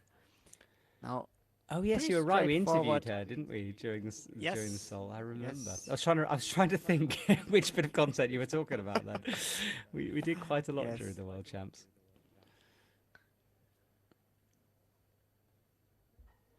Yeah, so she's on the roof now. Now this is a good hold in order to rest out and shake on. And she just drops that right knee down. She's got good feet, she's got good arms, and she's got enough time here. So you would imagine she's going to spend 30 seconds or so recovering in this position. And now she starts to go again. Left hand up and then this big stretch back with the right hand. She'll want to turn those feet and find the crimps, which she just about does. Yeah, you still got to keep a lot of core tension though. And a little swing back, holding that position. Foot swap, and she launches into the traverse now. I think the calmer you can do that section, the better. We've seen some pretty wild moves unleashed on this section, but I think if you can just try to get your feet in your toes and work your way across rather than launching, that is the better way to do it. Exactly. Losing your feet is the worst that can happen to you there, especially as a visually impaired athlete. So Yvonne struggling a bit, moving back and forth. Now again, deciding this is not the way to go. Very high feet, putting your center of gravity in a position that those holes are not working that good anymore. So still struggling a bit. So now she has to take a decision. Moving forward, moving back. Come on, Yvonne. Yeah, she's shaking out on what aren't great holes to shake out on. It's really slopey, and they're the No. kind of holes where you sort of you feel it right in the deep part of your forearm, down by the elbow, when you're holding on to those ones. Now deciding to move on, placing, switching feet on the right. But now what the question is what to do with the hands. Switching feet again. Ah, such a tense position. And we lose, Yvonne. Ah, it was Yeah, obviously sorting out the combination of hands and feet in this roof section. Seems to put her in a, yeah, tricky position. 42 I'm being shown, so the same score as Melissa there, with just Linda Labont to go for women's B2. So on the right, we have Daniel Bebe Vasilica Andrei from Team Romania. Second climber of men's B3. Good pronunciation, that one, Seb. I'm glad you said that full name, not me. I don't know if it was correct. Well, it'll do. I feel like no one's going to tell us right now. So I'm going to stick with Daniel. My Romanian pronunciation isn't quite up to scratch at the moment, but that was well done, Seb. And yeah, this category, it's been one of those endurance style routes. It's how long can you hold on for? We haven't seen many big mistakes in the visually impaired category. Exactly, but we had, you remember, Kevin and Manny both climbing this route said it's easy to route read. It's no big pretty straightforward on how the beta and also the sequence then looks like. So that means it might not be too tricky for visually impaired athletes. But totally different to that what we saw on the left, right? Yes, and by the way, appeal info again. So that we mentioned Javier's score being under appeal. It has been accepted, so his score does go up to 40 plus, which moves him into second and Nicholas down to third. So big change in that category of men's B1. Oh, wow. And this once again shows how important the plus can be, right? Yes, exactly that, Seb. So We saw it throughout, well, many rounds in the able-bodied as well. And it seems this year's been the year of the plus somehow. So many positions have been decided by that. I mean, remember Miho Nanaka in Bern, for example, that medal decided by just a couple of points. So it's been a very tight season overall, and another example of that. oh yes, oh yes. So for those to explain a bit more in detail, the scoring is done to the numbers that are put to each hold. So the route setters have a topo where you have a number on each hand hold. And once you are able to control a hold, you get the points that are dedicated for this height, for this hold. But if you can, so to say, like try to make significant effort to get to the next one, maybe you're already touching it but falling in this moment, you get the plus assigned. So if you already know this is not going to work out for me, at least try to get the next one. Even if you don't, you might get the plus, and that might be the decision for a medal or a good position. So on the left, Linda Le Bon, last starter from women's B2 underway. Yeah, and we've seen Linda Le And Bon get quite frustrated in the last couple of competitions when it hasn't quite gone her way. So I'd love to finish off her season sort of on a high point here. Looks like she's struggling early there. We saw some before already, not really knowing how to position orientate with this green volume on the right. Yeah, you're right. And she's had these moments throughout the season, actually, where she sort of has a bit of a sticker move. But the thing with Linda LeBon is she just has so much experience to pull on that very rarely does she get frustrated. She gets frustrated after a round has finished. Oh, look at that. Daniel drops out of shot there from nowhere. Let's have a look at where that leaves him on the scoreboard as things update here. It's going to be second, yes, a 39 below Kazuhiro's score with just Cosmin Florin to go for men's B3. So Linda now in the middle of the traverse towards the end. Look into her face. Dedication. Sorting the feet. Come on, Linda. Let's see how she gets into the roof. Is she gonna spot the little hold on the left or her side guide? Now having the undercling under the roof. We saw many people resting here a bit.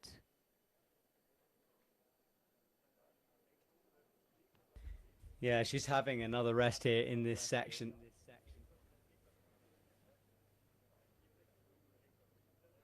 And she's taking a moment before launching those feet out. Good work from Linda LeBon here. Works her way through, tries to find a foot, gets a heel on. Oh, first time I see someone trying to hook on the handhold there, but deciding to go back down where she's now. So come on, Linda. Yes. Yeah, she's tiptoeing those feet out, isn't she? Super, super accurate with them. So we saw Yvonne struggling there before. Let's see how Linda does with it. Yeah, she's crossing through those hands, starting to unwrap. She's got to move away from these slopers, find a crimp if she can, and she does bump those hands away. That was good work just in the nick of time, you feel, in order to get through that. And score-wise, she's climbed quickly, and she's currently in second position. So 46, aiming for 54 plus.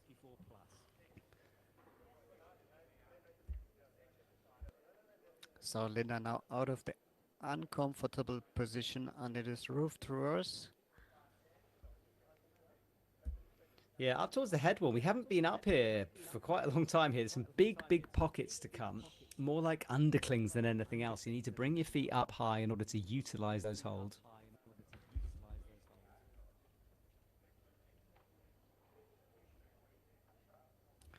Linda taking a little moment to chalk up. Now squeezing a bit, using the full arm, leaning back. It's intense in terms of body positioning there to give the right momentum. Come on, Linda. Yeah, that's so very controlled there. It is. They're such slopey holds, as Evan. We talked that she was struggling on a sloper down low. She's definitely going to be struggling on these ones.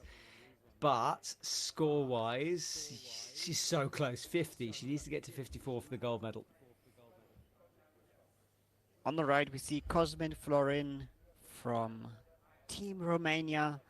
He made very quick progress through the lower part of the route. He already climbed half of the route. Look at the speed. Cosmin is definitely the gold medal favorite candidate for years. And let's see if he can progress like this. Yeah, he qualified in the top spot, so he's the final athlete out in his group. And as you said, it's just so quick from him. Linda LeBon, very close. Right, she falls. Now, where's that going to put her on our scoreboard? It's going to be second, Seb, by just a plus, separating her from Louisa Grube. And Louisa will win the gold medal with a 54 plus.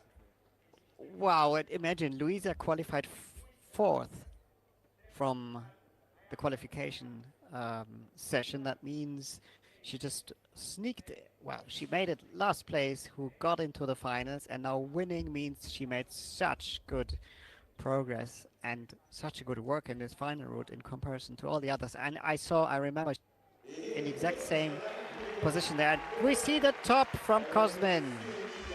Yeah, fantastic stuff from him. He comes down. That's the gold medal from Cosmin. He did it in record time as well. Super fast climbing from our Romanian athlete, and a very, very strong performance. Very impressive, but that's how we know him, like quick, dedicated, no hesitating, just straightforward, moving through the route. Yeah, that is the end of the men's visually impaired category as well. So all those categories done. Women's AL2 will come up, the final category on Route 2. As we still have women's B3 on the left now, and on the right side we will see women's AL1 in a few moments. There we see the ranking. Cosmin Florin from Team Romania taking gold with an impressive climb towards the top. Kazuhiro from Team Japan taking silver, and Daniel from Romania taking bronze. Yeah, a good round from our athletes. It's a long one, men's especially. So good at locking off, so good at hanging around on the wall. And not many routes trick them up along the way. So just a couple of categories to go here. We check again. Louisa Grube, we saw this happening just now, just about taking the win. And actually it was down to time. There was a plus there, so that time changed as well. They did both get the plus. Linda Lebon and Melissa Cesarone in third. That's how things have stood on that, and we'll have all the podiums to come at the end of this show. So if you do want to watch your favourite athletes receive their medals, then make sure you stick around for that. And apparently they are looking at the times on that. I was quite surprised actually to see the times indicated there, Seb, because she was initially lower in terms of the score she got. But as of now, they're both tied apparently.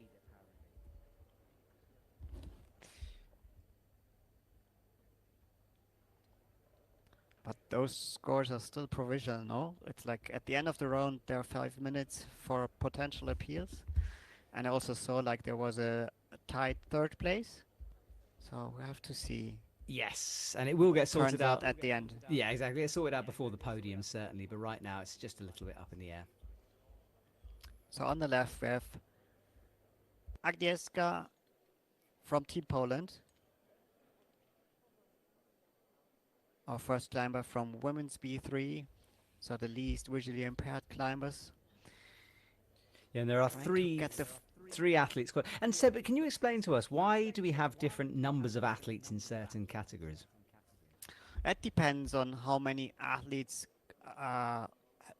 we had in the qualification session. So depending on the sport class size, there is a quota for the finals. So if it's above, I think, 6 athletes, we have more than 3 in finals, and if it's above 15, then we go from 4 to 6 climbers in final, and I think above 24, it's then 8 in finals. Yeah, exactly. So it can change between the different categories and the number of athletes who qualify. Okay. Also, it can be an option if you have, for example, 2 athletes being ranked in a 3rd place after qualification, then and if it's a sport class where normally just 3 would go into finals, you then also have 4 climbers in final. All right, so she's making these careful moves out with that right hand, looking a little bit worried earlier on here, smile on her face there, but she is working hard. She's the lowest qualifier for her category. 2 more to come after her. So struggling a bit and trying to find the right position to go to that green volume where we've seen some people struggling before. Getting the feet up on the left, positioning the body.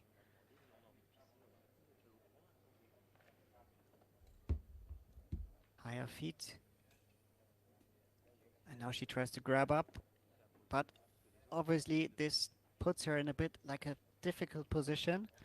See how she can get out of this. She's been here for a while, hasn't she? And that look on her face has not changed. She's maybe needs to do kind of a bumpy move, but certainly not making progress on this section. Feet are very, very low. Maybe needs to throw her foot up onto that green block on the right-hand side. No, she drops down. So going backwards here at the moment, 3 minutes on the clock. How much endurance has she got? But I think that was smart, Seb, because she was really struggling with that move. She's on a bad hold. You might as well drop down to the good one.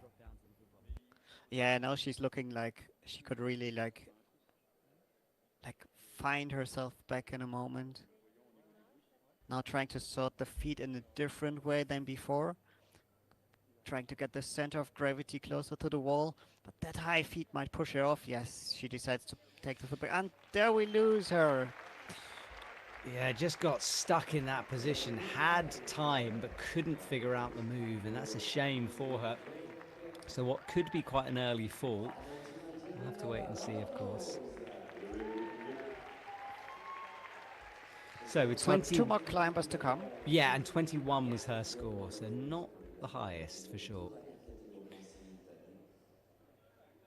And I think we're waiting, aren't we, Seb, for that final category on the right-hand side until we finished this category. Yes, we're now waiting for Yumi Ejiri coming to the stage from Team Japan. There you see the top of the left route that no one achieved so far.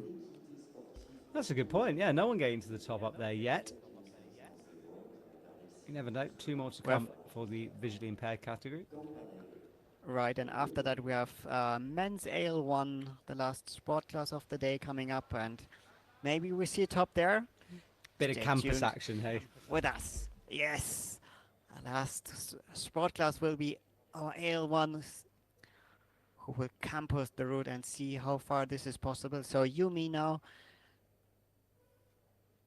just being tied into the rope. She has 40 seconds until she has to leave the ground to find her way up into the route. And there is an appeal underway, by the way, for Linda LeBon's score, as we thought there might be. So Germany is appealing against the Austrian Linda's score, because obviously the time's separated by times at the moment. So we'll have to see how that one works out.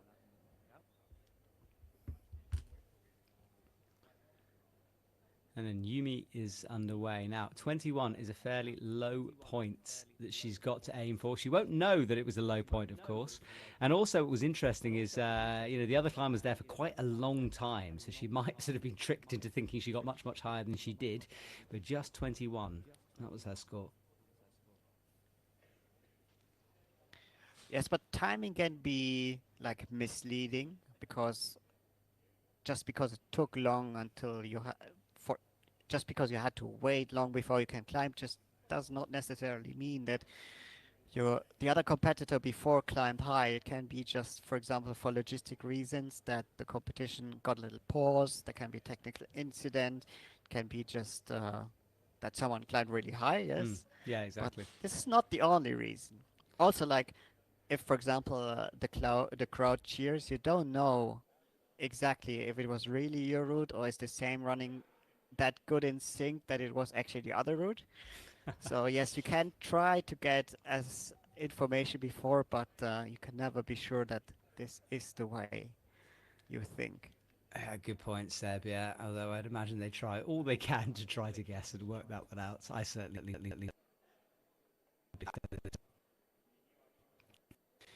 She's working her way through, cuts the feet for a moment, has a look down where she's trying to. And this is nearing the point where Angelica has a real problem. Let's see how she solves it. And by the way, I did not any attention to the timing when I was climbing. I was just focusing on myself, keeping the heart rate low, putting my shoes on, jogging again and again and again, trying not to get too much distracted. And you couldn't have asked me if I would have waited for 1 minute, 2, 3, 5. I'm just inside my own world, inside the tunnel. And yes, I've also waited for several reasons much longer than expected. But in that moment, I would just want someone to come and grab me and say like, "Now you." Hurry up, Seb. Basically, you need to hurry up. Yes. Yeah. because just the moment when you're on the wall is when you can release all of that stress before, and this is the moment where, for me at least, so that you have the moment. This is everything you have been waiting for. Then it's peace, just me climbing. Peace and thousands of people screaming your name anyway.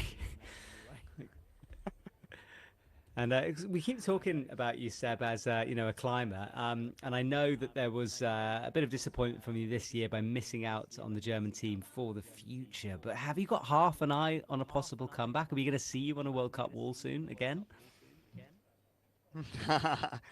That's a good question. The thing is, in Team Germany, we have a very strong field of RP1.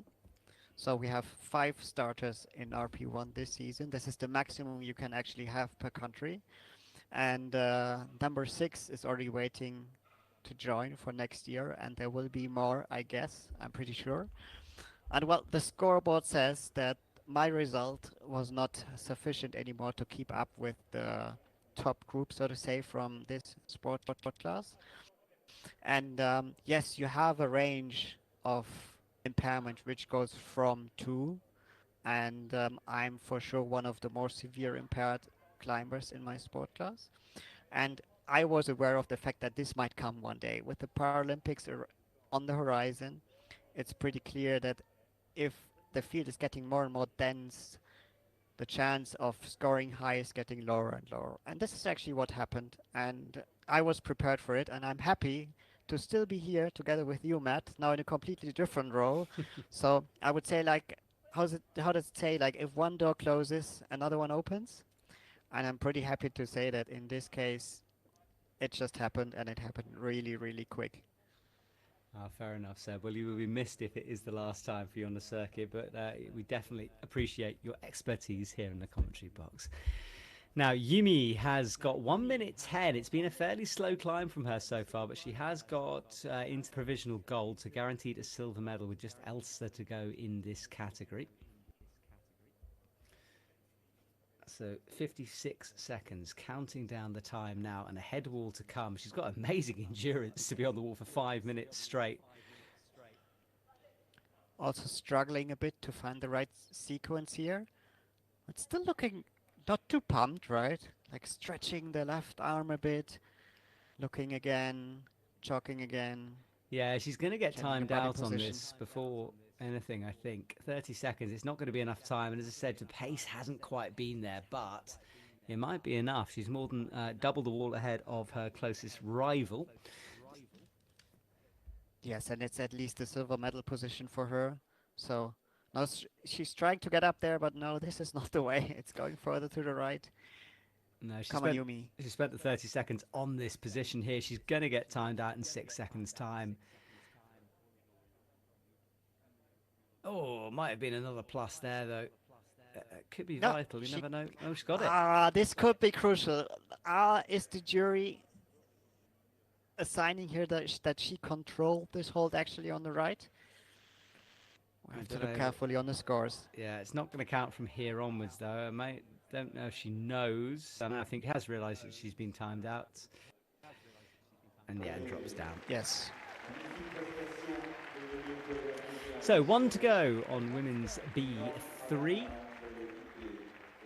And that's left her with 41 plus, with just Elsa to go.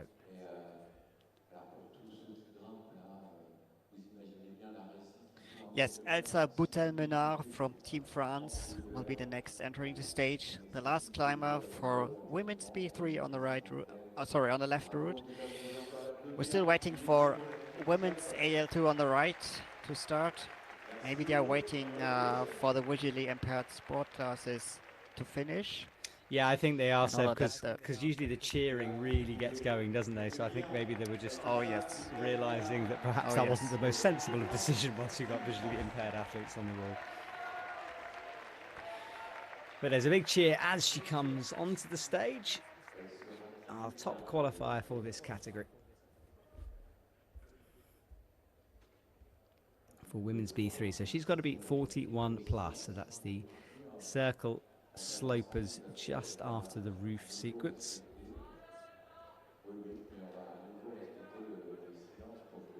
So Elsa now in front of her home crowd. There are quite some spectators in the stadium. So Elsa. All right, well, she takes a second in front of the wall. She's been shown the first couple of holes. She takes a moment just to calm that heart rate as you keep talking about the B-layer ready and waiting on the left-hand side.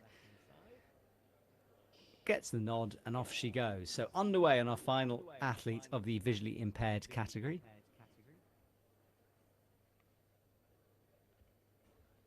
Let's see if she can make an indent into our podium then. So timing will be crucial here. Not getting stuck in a position and not finding a solution there for too long. Let's see how she does. Easy through this first section, which is pretty straightforward.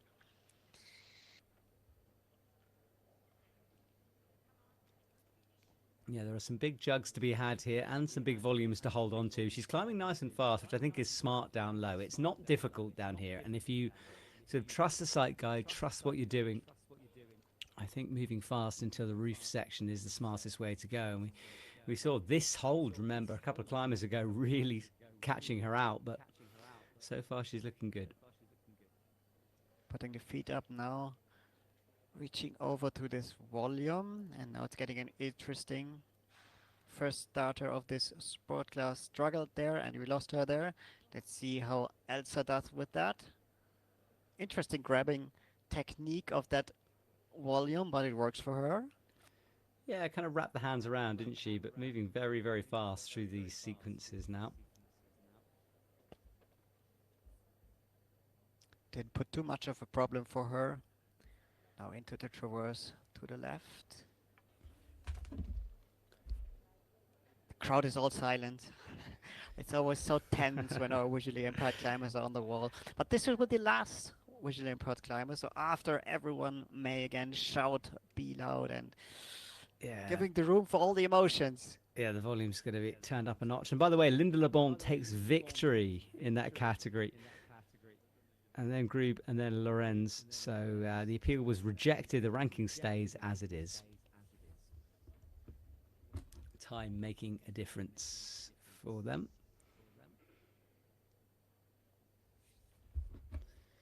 And this is good speed, good pacing. She's reached the resting point just below the roof, and she's left herself in a very good position here with lots of time left on the clock in order to do these moves. Yes, we don't have the clock on screen at the moment, but there's left plenty of time. And if you remember, the current high point is just a couple of moves to the right side, so just a few moves and Elsa has the high point. Exactly. Yumi's score of 41 plus looking in danger. This is where Yumi just stopped and sort of faltered for a long time, couldn't get her way through the sequence. I wonder if Elsa still looking comfortable, chalking up, now going right, chalking up again. Yeah, she's got plenty left in the tank, hasn't she? 2:58 on the clock now. Oh, as I say that, she loses the feet, but manages to find the jibs once more. And she changed feet in that moment, so quite a smart move. And there she is. That's for sure guaranteed the high point. So Elsa in the gold medal position at the moment. She doesn't know yet. And look how much time she's got on the clock, Seb. 2:35. She might even finish this route. I hope so. We haven't seen the top yet. So Elsa's still looking like very much in control. That's a very good point, that we haven't seen a top here. Are we about to? She's certainly got the time. She hasn't looked vaguely pumped yet.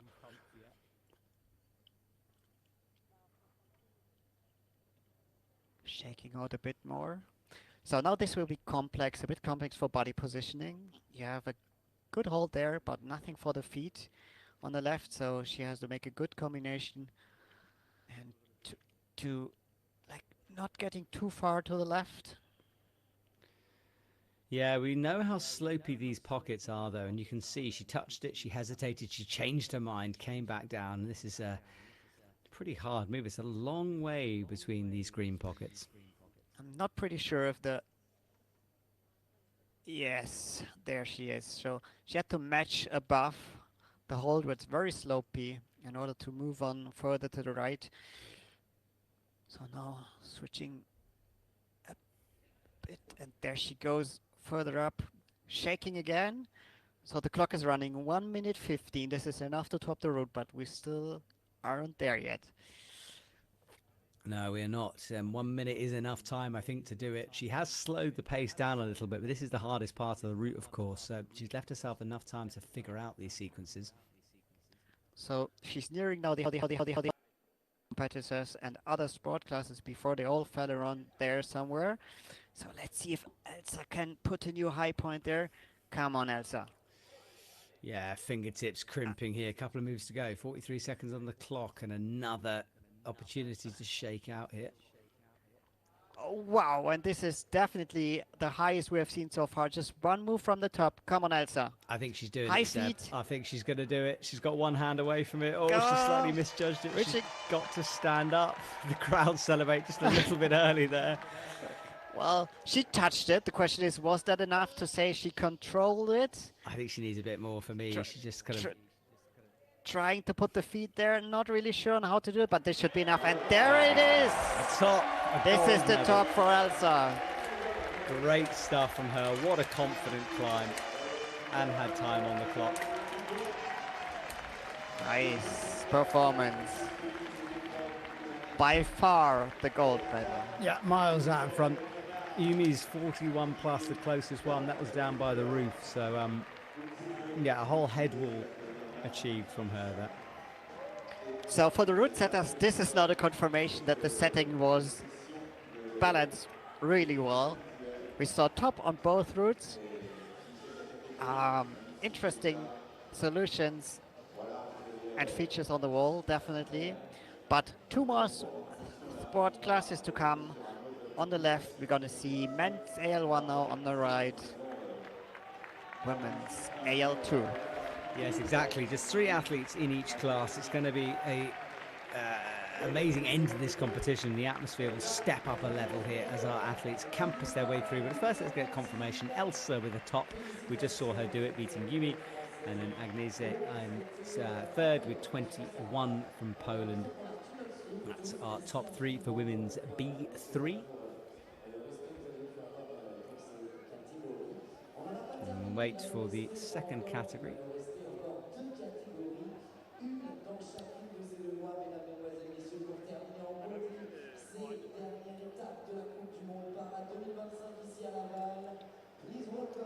I think.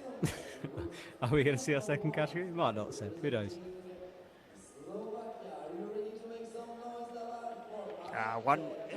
A short more moments, and they will arrive on stage. Well, the French athlete won, so the home crowd needs a little time to celebrate. Exactly, and there we go. So this is now women's AL2. We have Lucie Jarige from Team France for the start last, and we have Esme Harte from Great Britain, and from Italy we will have Flama Kochi. Marek Ducek from Team Slovakia, Markus Bösendorfer from Team Austria, and Anthony Nuzella from Team Austria are going to show us how far you can campus the route on the left.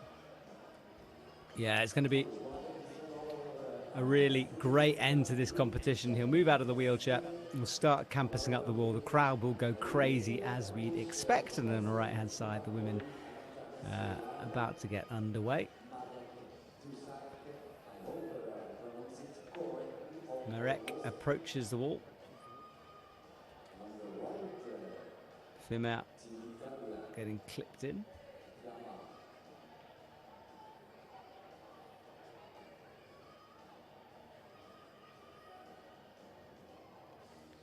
Clock reset. 6 minutes on the clock on our final category of athletes here. Just 6 to climb before the final World Cup of 2025 is concluded. So Marek now launching off. Our volunteers taking care of the wheelchair that he's out of the way, and Marek launching like a rocket into this route, campusing for the easy section in the beginning, move by move. Yeah, timing and swinging is critical here to use the right momentum to get the best out of each move. Yeah, you have to control that swing, don't you? Because you do want a bit of swing, as you said, but not too much to chuck you off. Exactly. And we know Angelina Zella, the favourite to win this competition. He pretty much wins every competition, so everyone knows if they make it to the final, he is the one to beat here. So they're going to have to get high on this route. So Marek now into this traverse to the left. Searching a bit on what the best place is to take this hold there. Now matching hands, struggling a bit obviously, but still managing to stay on it. Can he get to the big yellow volume on the left? Yeah, he's moving back and forth Shaking out a between bit. a sort of a no-hold sloper and the jug hold to come. Can't get the range on it at the moment. He's getting some encouragement, but I don't know if he can get anything back. Yes, he put his knee on the volume below to take off a bit of weight. Now opting for a foothold there is, but being back. Now you see his left knee he placed on the volume there. That might take a bit of the body weight off his hands and giving some momentum to pause for him. So trying on, and there we lose Marek. Yeah, Marek goes. I think once he stopped the momentum, he couldn't regain it. And despite the knee, as you said, that he put on, it wasn't enough to save him in that situation. And he's sent back. Yeah, but down. it is a long move over to the left there. So 2 more climbers to come. We'll see how it goes for them. Yeah, it's true. It could be a stopper move, couldn't it? We'll have to wait and see. Fimia, meanwhile, has got to be careful with the feet, launching back and forth, kind of flicking between movements here. And you've got to be very accurate with the feet. But a big bucket hold to hold onto with that right hand.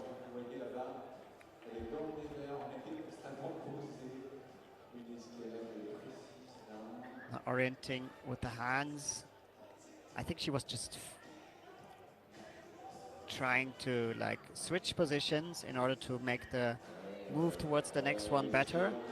So Fiamma is climbing without a full prosthesis on the left. Climbers are free to choose in AL2 on how to climb.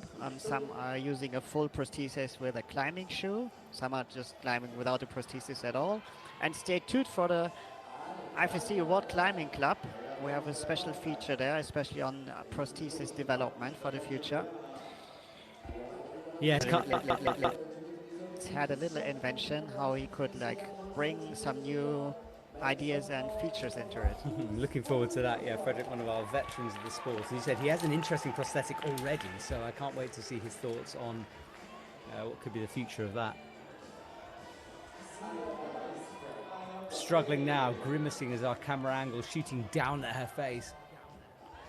Shallow pockets to come here.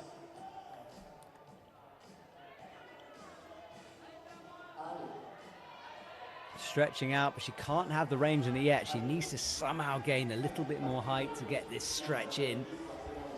Hits it now. Good work from her. 2 minutes 28 on the clock. There we see Markus Pösendorf on the left already climbed the first part of this route. Oh yeah, good spot. Marcus launching through, and he's approaching the high spot, and we lose Fumia there. She's down. So Marcus Stoll solving the position easily where we lost Marek before. And let's see how far he can continue. Traversing further to the left. Come on, Marcus. Yeah, so he moves into provisional Nice, goal. and we lose Marcus. There, yes. Just below the roof. He scores here. That will be 32 plus for him. And Angelina Zella, the last athlete out on the left-hand side. 2 to go on the right-hand side. Esme and Lucy Jarige to come. So just one more climber on the left, which is Angelino Zella, a legend of AL1 climbing. Yeah, he's been waiting a long time. He's used to waiting a long time. His category always the last one out, it seems. He will come onto the stage in a couple of moments and see if he can get another gold medal this year. He's already the world champion. Can he add a gold to that?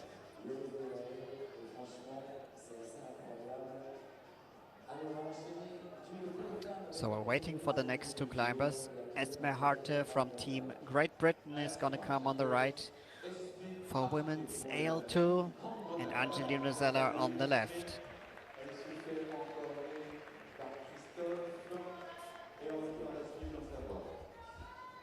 ladies and gentlemen, we welcome on the left, representing Austria for the medal world So championship Esme being tied already into the rope, taking her little 40 seconds time frame she has before she starts into the route. Angelina Zeller on the left. Yeah, So start Angelina, both. he has a little smile on his face, doesn't he? He's nodding to someone in the crowd, blowing the last bit of liquid chalk off those fingers as he gets ready to go. Waiting for the liquid chalk to dry, putting some more chalk on it, and there he goes, Angelino Zeller on the left. And look at the speed from Angelino Zello, immediately powerful stuff from him. Launches his way upwards. The music kicks off in the background. Come on, Angelino. Incredible. This climbing style, the momentum there, just making it look easy to compass. Come on, Angelino, crossing through this traverse there, confident and controlled. The swing, you see perfectly, always using the momentum to grab the next hold. And there we are already one hold short to the high point that Marcus put. It's surely got to be the gold medal, hasn't it? It must be for Angelina Zeller. Launches up, and I think that is enough. That's the gold medal, yes, yes. Also, interesting way to put the knee on the volumes below to save some energy and body weight. Now looking back into the crowd, that's what we love to see. It's such good shoulder strength to hold that spin as well. That's harder than it looks too, just to rotate like that. And chalking up relaxed at the same time. Yeah. Little flick of the wrists here. But he's got slopey holds to come, so he's got to be careful of this.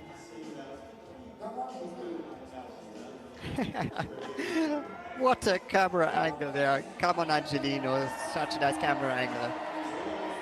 Come on, Angelino. He's holding a volume as well, but it's a big move up. Look at that. Yeah, Powerful I think the first person ever to grab this actually with the hands. I think you're right, Sebastian. Yeah, and we've got to remember Esme on the right as well. She's climbing up. She's got 4 minutes left on the clock from her run. Esme losing her feet, but bringing them back on. The steepest section of the wall there. Yeah, she's 22 right now, so 29 is the high point for her category. Angelina struggles for the first time. It doesn't matter. He's got the gold, but wow. What's he holding on to in the right hand?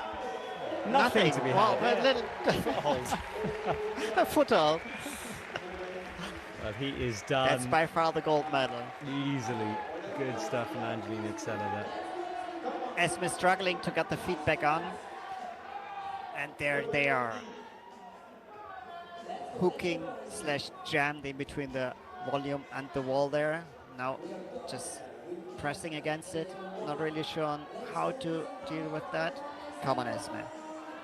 Yeah, she's kind of got a toe hook. She's kind of got a heel hook. That prosthetic skating around. She could be in some trouble here. She is in some trouble here. Can she possibly save this? Surely. Time. Has she got anything left? No, she doesn't. And let's see and wait on the scores here then. So that will be, as I update the score, no, 23. So Phineas still leading the way then with 29. So last climber, Sebastian, before we'll just have a look at the results and say goodbye and leave you with the podiums. And it's going to be Lucie Jarige to climb out our 2025 season. And this is the confirmation of men's AL1. Angelino Zeller with 47 plus over Marcus Posendorfer, and Marek Dukak in third with 26 plus.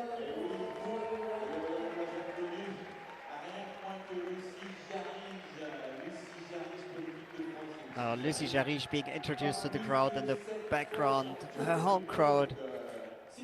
And Lucie has won almost everything she can. Yes, she has. At AL2. She is a legend. The only time she ever seems to struggle is when the route doesn't quite suit the impairment, and even then she tends to find a way through it. Exactly. Because Lucy is always climbing without a prosthesis. Now taking a short moment to look again to the route, checking with the judges.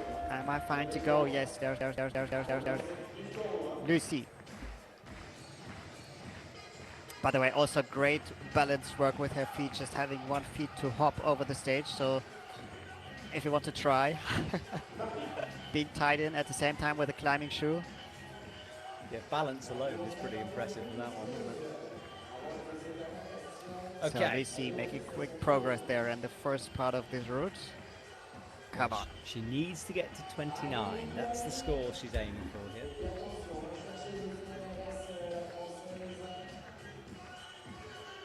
Just skip the handhold on the left.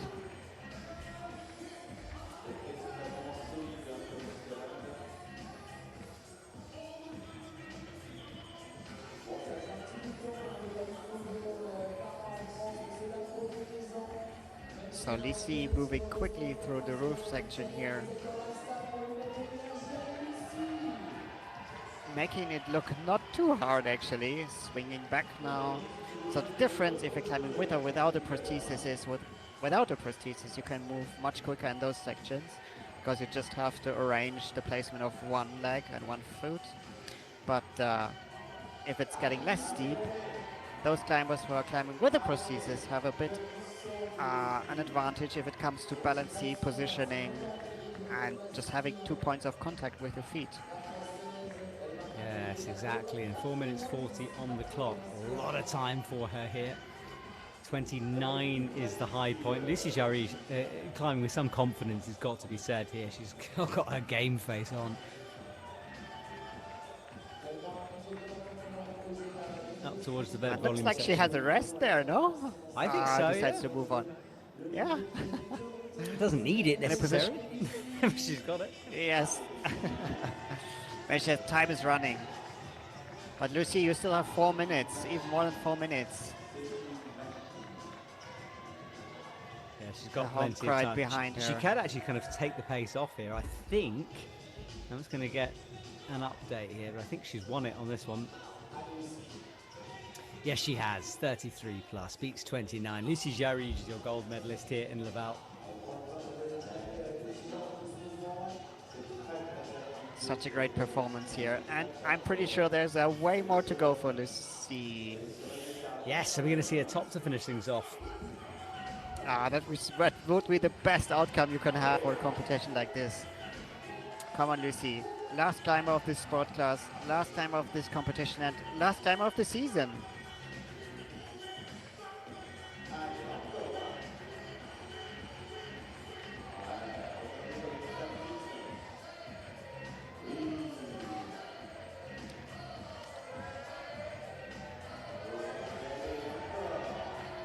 Yeah. Bringing the feet over really high, pulling with it, the hips to the right, matching hands, and now bumping up. Come on, Lucy. Yeah, so a couple moves to go. That's the top. That's the head wall up above her here. The IFSC logo embossed on the wall here. What can she do? She finds a left pinch. She's still going. She's our gold medalist, but she keeps going.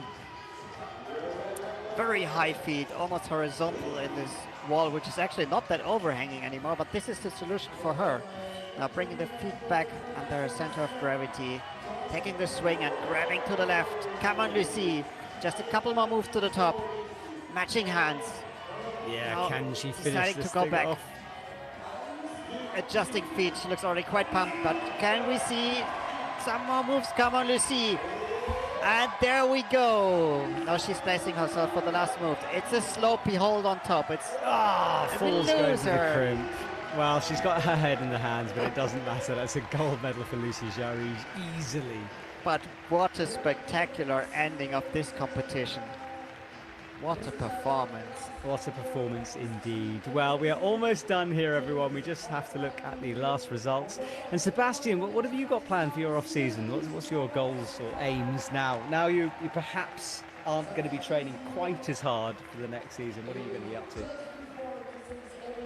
No, Matt, I always have more projects and ideas than I have time, so it will be a hard decision anyway, even without preparing for the next part climbing season. We will see. I don't know actually. That's exciting. It's nice sometimes to have no plans, you know, scary as it is. Well, hang on, let's just have a look at the results here. Lucy Jarouge, 47 plus, over Fimia, followed by Esme after that. It was strong performance from Lucy. Really well done from her. Just dominant in her category. Oh yes.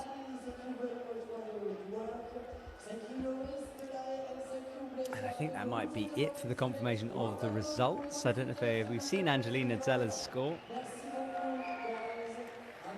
I think we've seen it before. Um, but for the moment, this is it so far, the last sport class for this competition.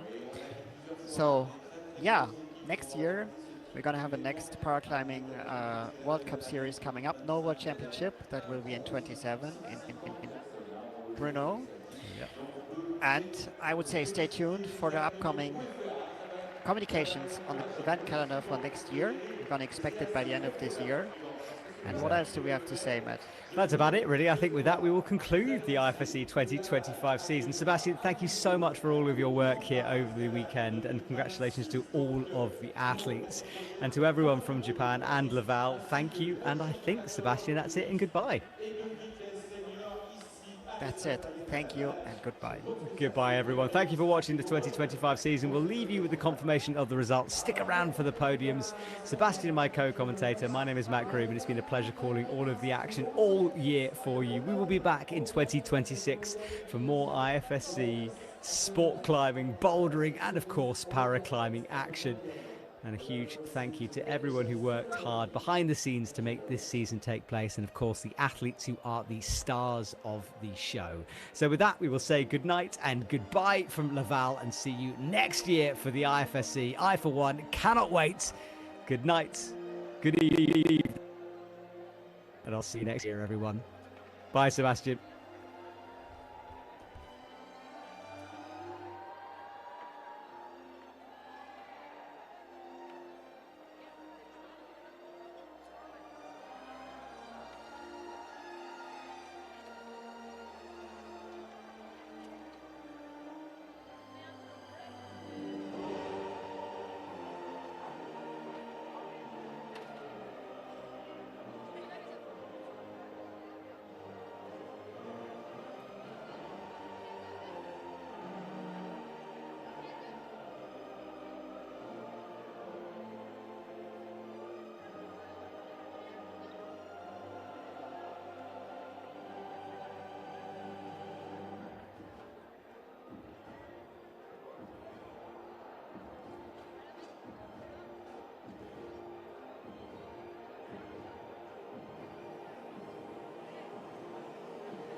procéder au podium des internationaux d'escalade de la Mayenne, la Coupe du monde de para-escalade. Et on va pouvoir tout à l'heure accueillir l'ensemble des champions et remettre les médailles de bronze, d'argent et d'or des vainqueurs pour cette étape lavalloise. Donc un podium, des élus pour remettre des champions. Il y en a pour quelques toutes petites secondes, on est presque prêt. On va laisser finir la préparation, on est presque, on peut remonter un petit peu de musique si tu veux bien, et puis après, on y va.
ladies and gentlemen, I want to kindly ask you if you're able to rise for the national anthems of Germany.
Ladies and gentlemen, round of applause for the men in U2 category. And congrats to all the athletes.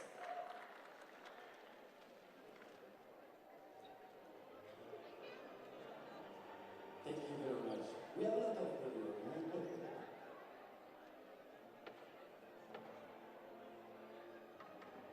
On peut les raccompagner avec les applaudissements, on va en avoir un paquet. C'est des moments d'accomplissement pour certains athlètes qui participaient à la première compétition internationale, notamment. We're gonna now welcome the MP1 woman category. Please welcome the athletes.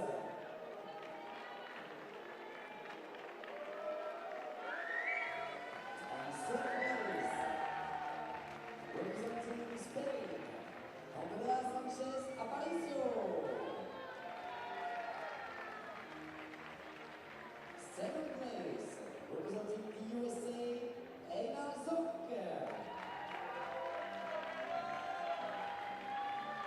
First place and gold medalist of the IFSC Paraclimbing World Cup Laval 2025, representing the USA, Melissa Ruiz.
Third place, representing Austria, Daniel Wiener.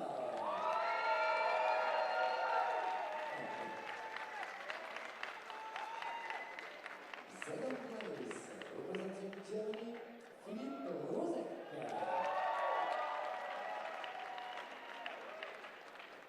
First place and winner of the FSC Paraclimbing World Cup Laval 2025, representing India, Manikandan Kumar.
Ladies and gentlemen,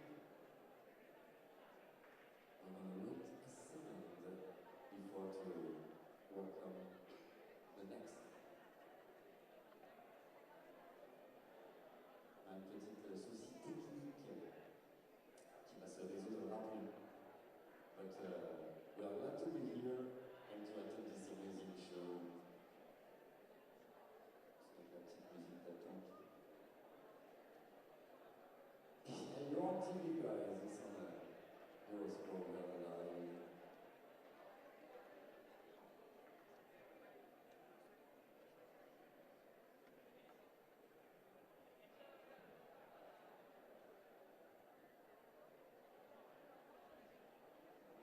Congratulations again to all the athletes on the LP2 category. Do we stand by?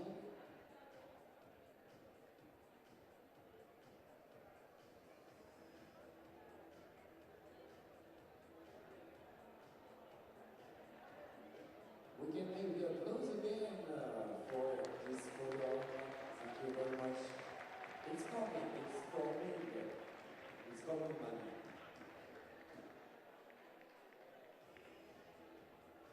Of course, this is not the official one.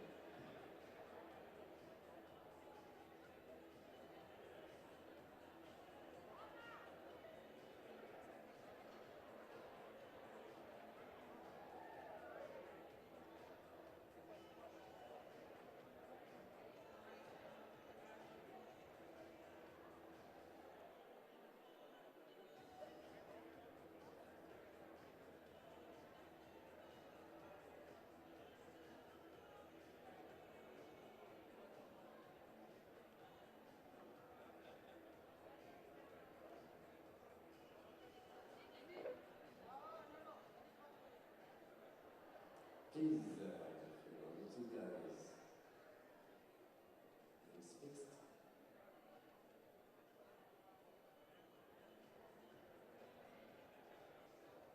I'm just waiting for the green light.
the woman B1.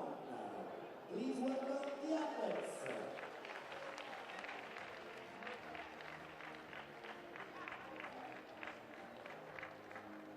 Third place, representing the USA, Emily Lacoute, guided by Ryan West.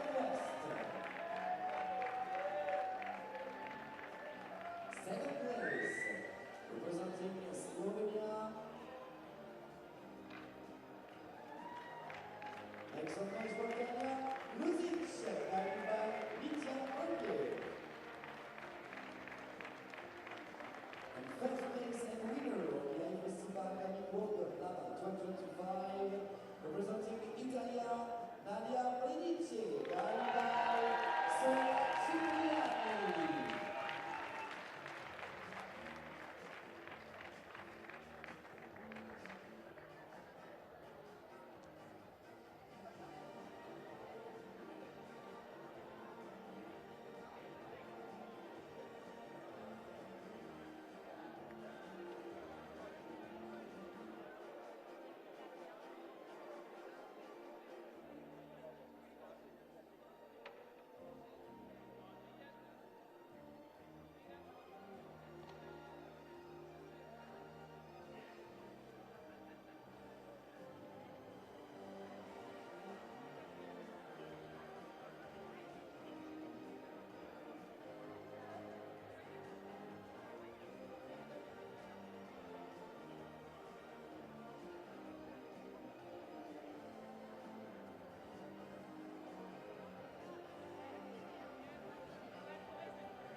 Ladies and gentlemen, I will ask you to rise if you can to welcome the national anthems of Italy.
Congratulations to the teamwork for the blind category. Congratulations for the athletes and the guides.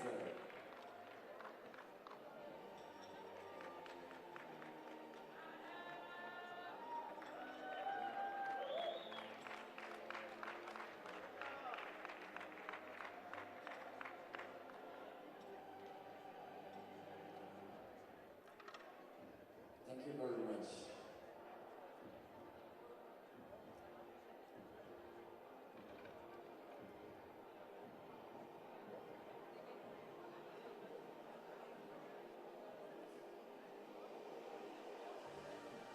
For the next category, please welcome the men B1.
Japan.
Congratulations again, this amazing teamwork for the black category.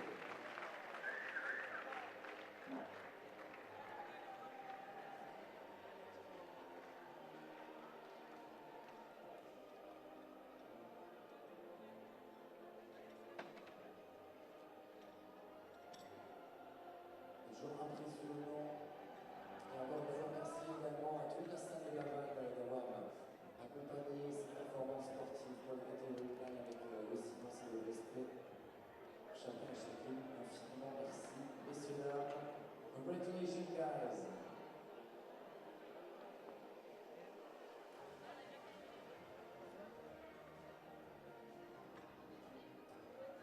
For the next podium, we are happy to be joined to give the trophy and medal by Mr. Alain Carrière, President of the French Federation of Mountaineering. And for the next podium, we welcome the woman B2 category. Please welcome the athletes Laval.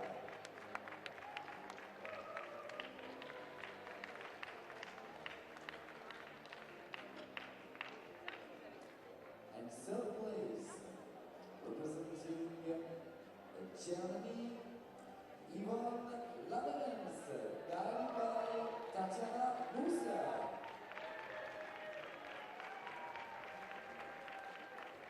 Second place, representing Germany, Luisa Gruber, guided by Christoph Goldberg. And first place and winner of the AFC Paraclimbing World Cup 2025, representing Austria, Linda Lemon, guided by Patrick Eisenkonstrom.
next podium, we are glad to welcome the woman B3 category. Please welcome the athletes.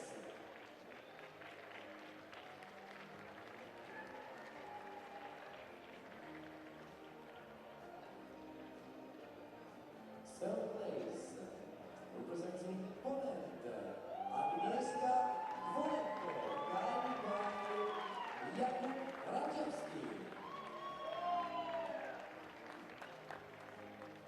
Second place, representing Japan, Ejiri Yumi, guided by Ito Katsuhiro. And first place in winner of the FSC Paraclimbing World Cup Laval 2025, representing France, Elsa Montalbina, Victor Mathieu.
Encore une fois, un immense bravo de congratulations to all the athletes.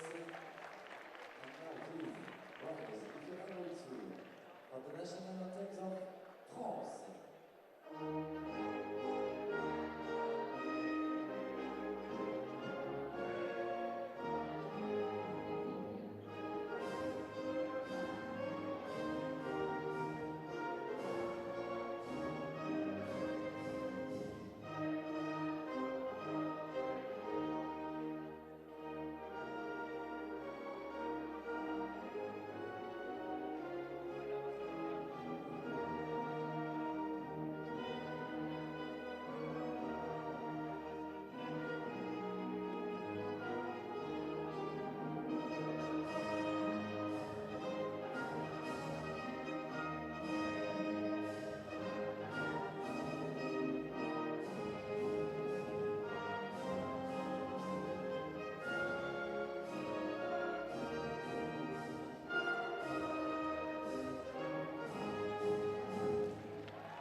Congratulations to this amazing teamwork, one of the most important teamwork in climbing world. And athletes on these guys are my friends. Thank you very much. Merci.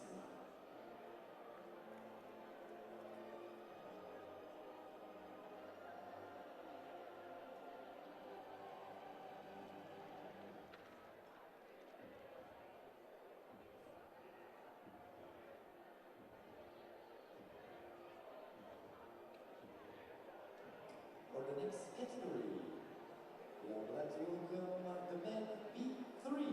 Please welcome the athletes.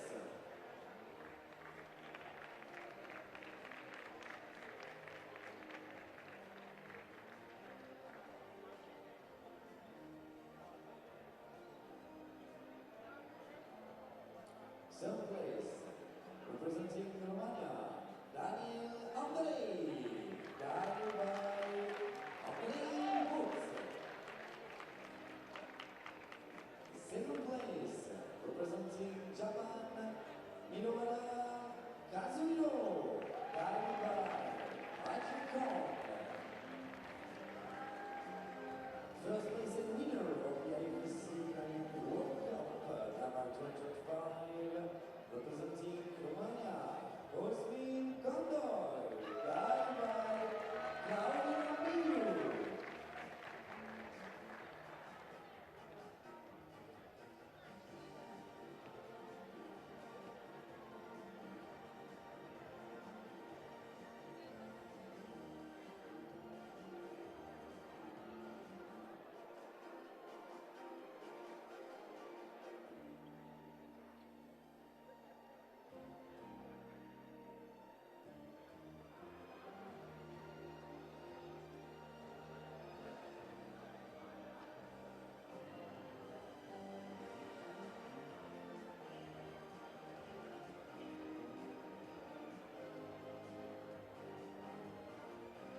congratulations to all the athletes. It was an amazing performance today on this field.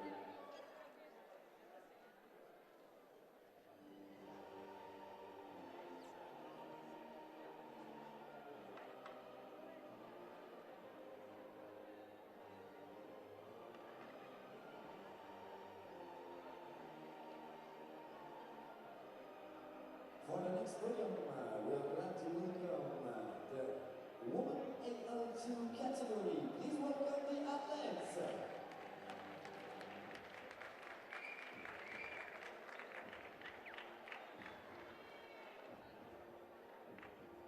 Third place, representing Great Britain, Innsbruck.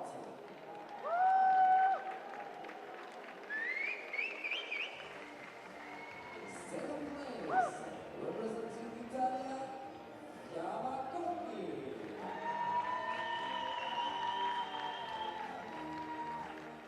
First place and winner of the Paraclimbing World Cup Laval 2025, representing France, Lucie Chalige.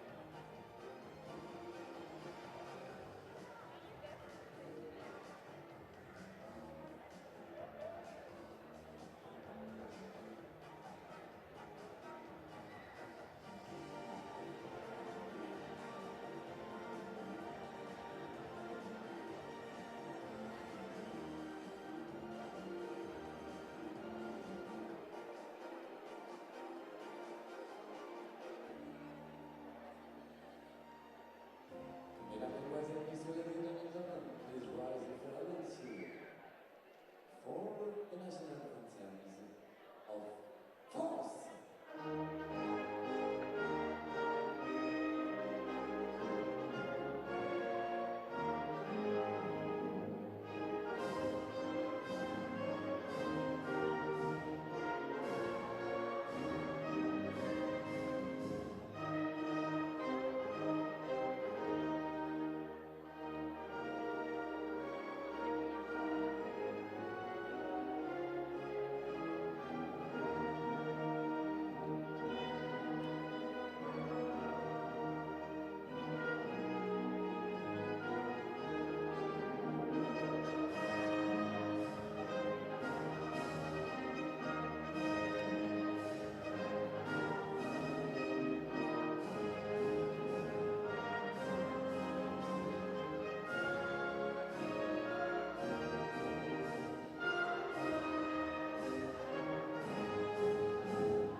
Encore un immense bravo à tous les athlètes de cette catégorie, bien entendu, à notre légende nationale Lucie Chalige. Félicitations à toutes les congratulations. With the support of Julie David.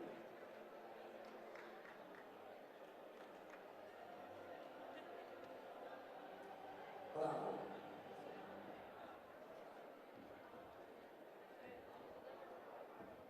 Mesdames et messieurs, ladies and gentlemen, this is our very last podium of this 3 days event, amazing moment in Laval. Please welcome the men AL1 category. Please welcome the athlete guys, this is the last one.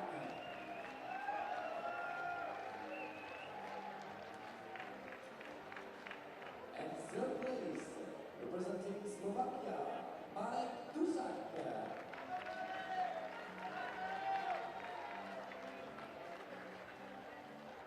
Second place, representing Austria, Markus Posendorfer.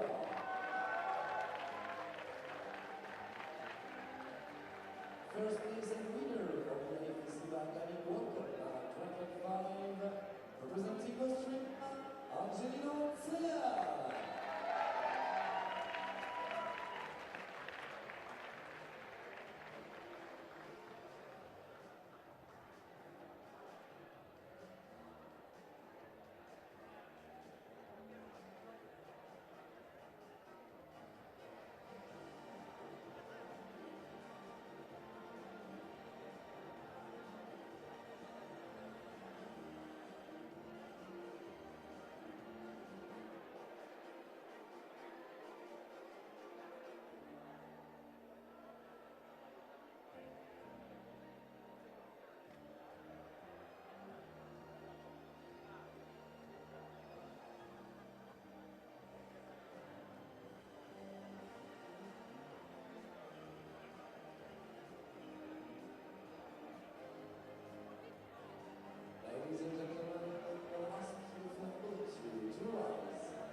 mesdemoiselles, messieurs, c'était incroyable d'être présent ici tout au long de ces 3 jours en Mayenne, à Laval, pour les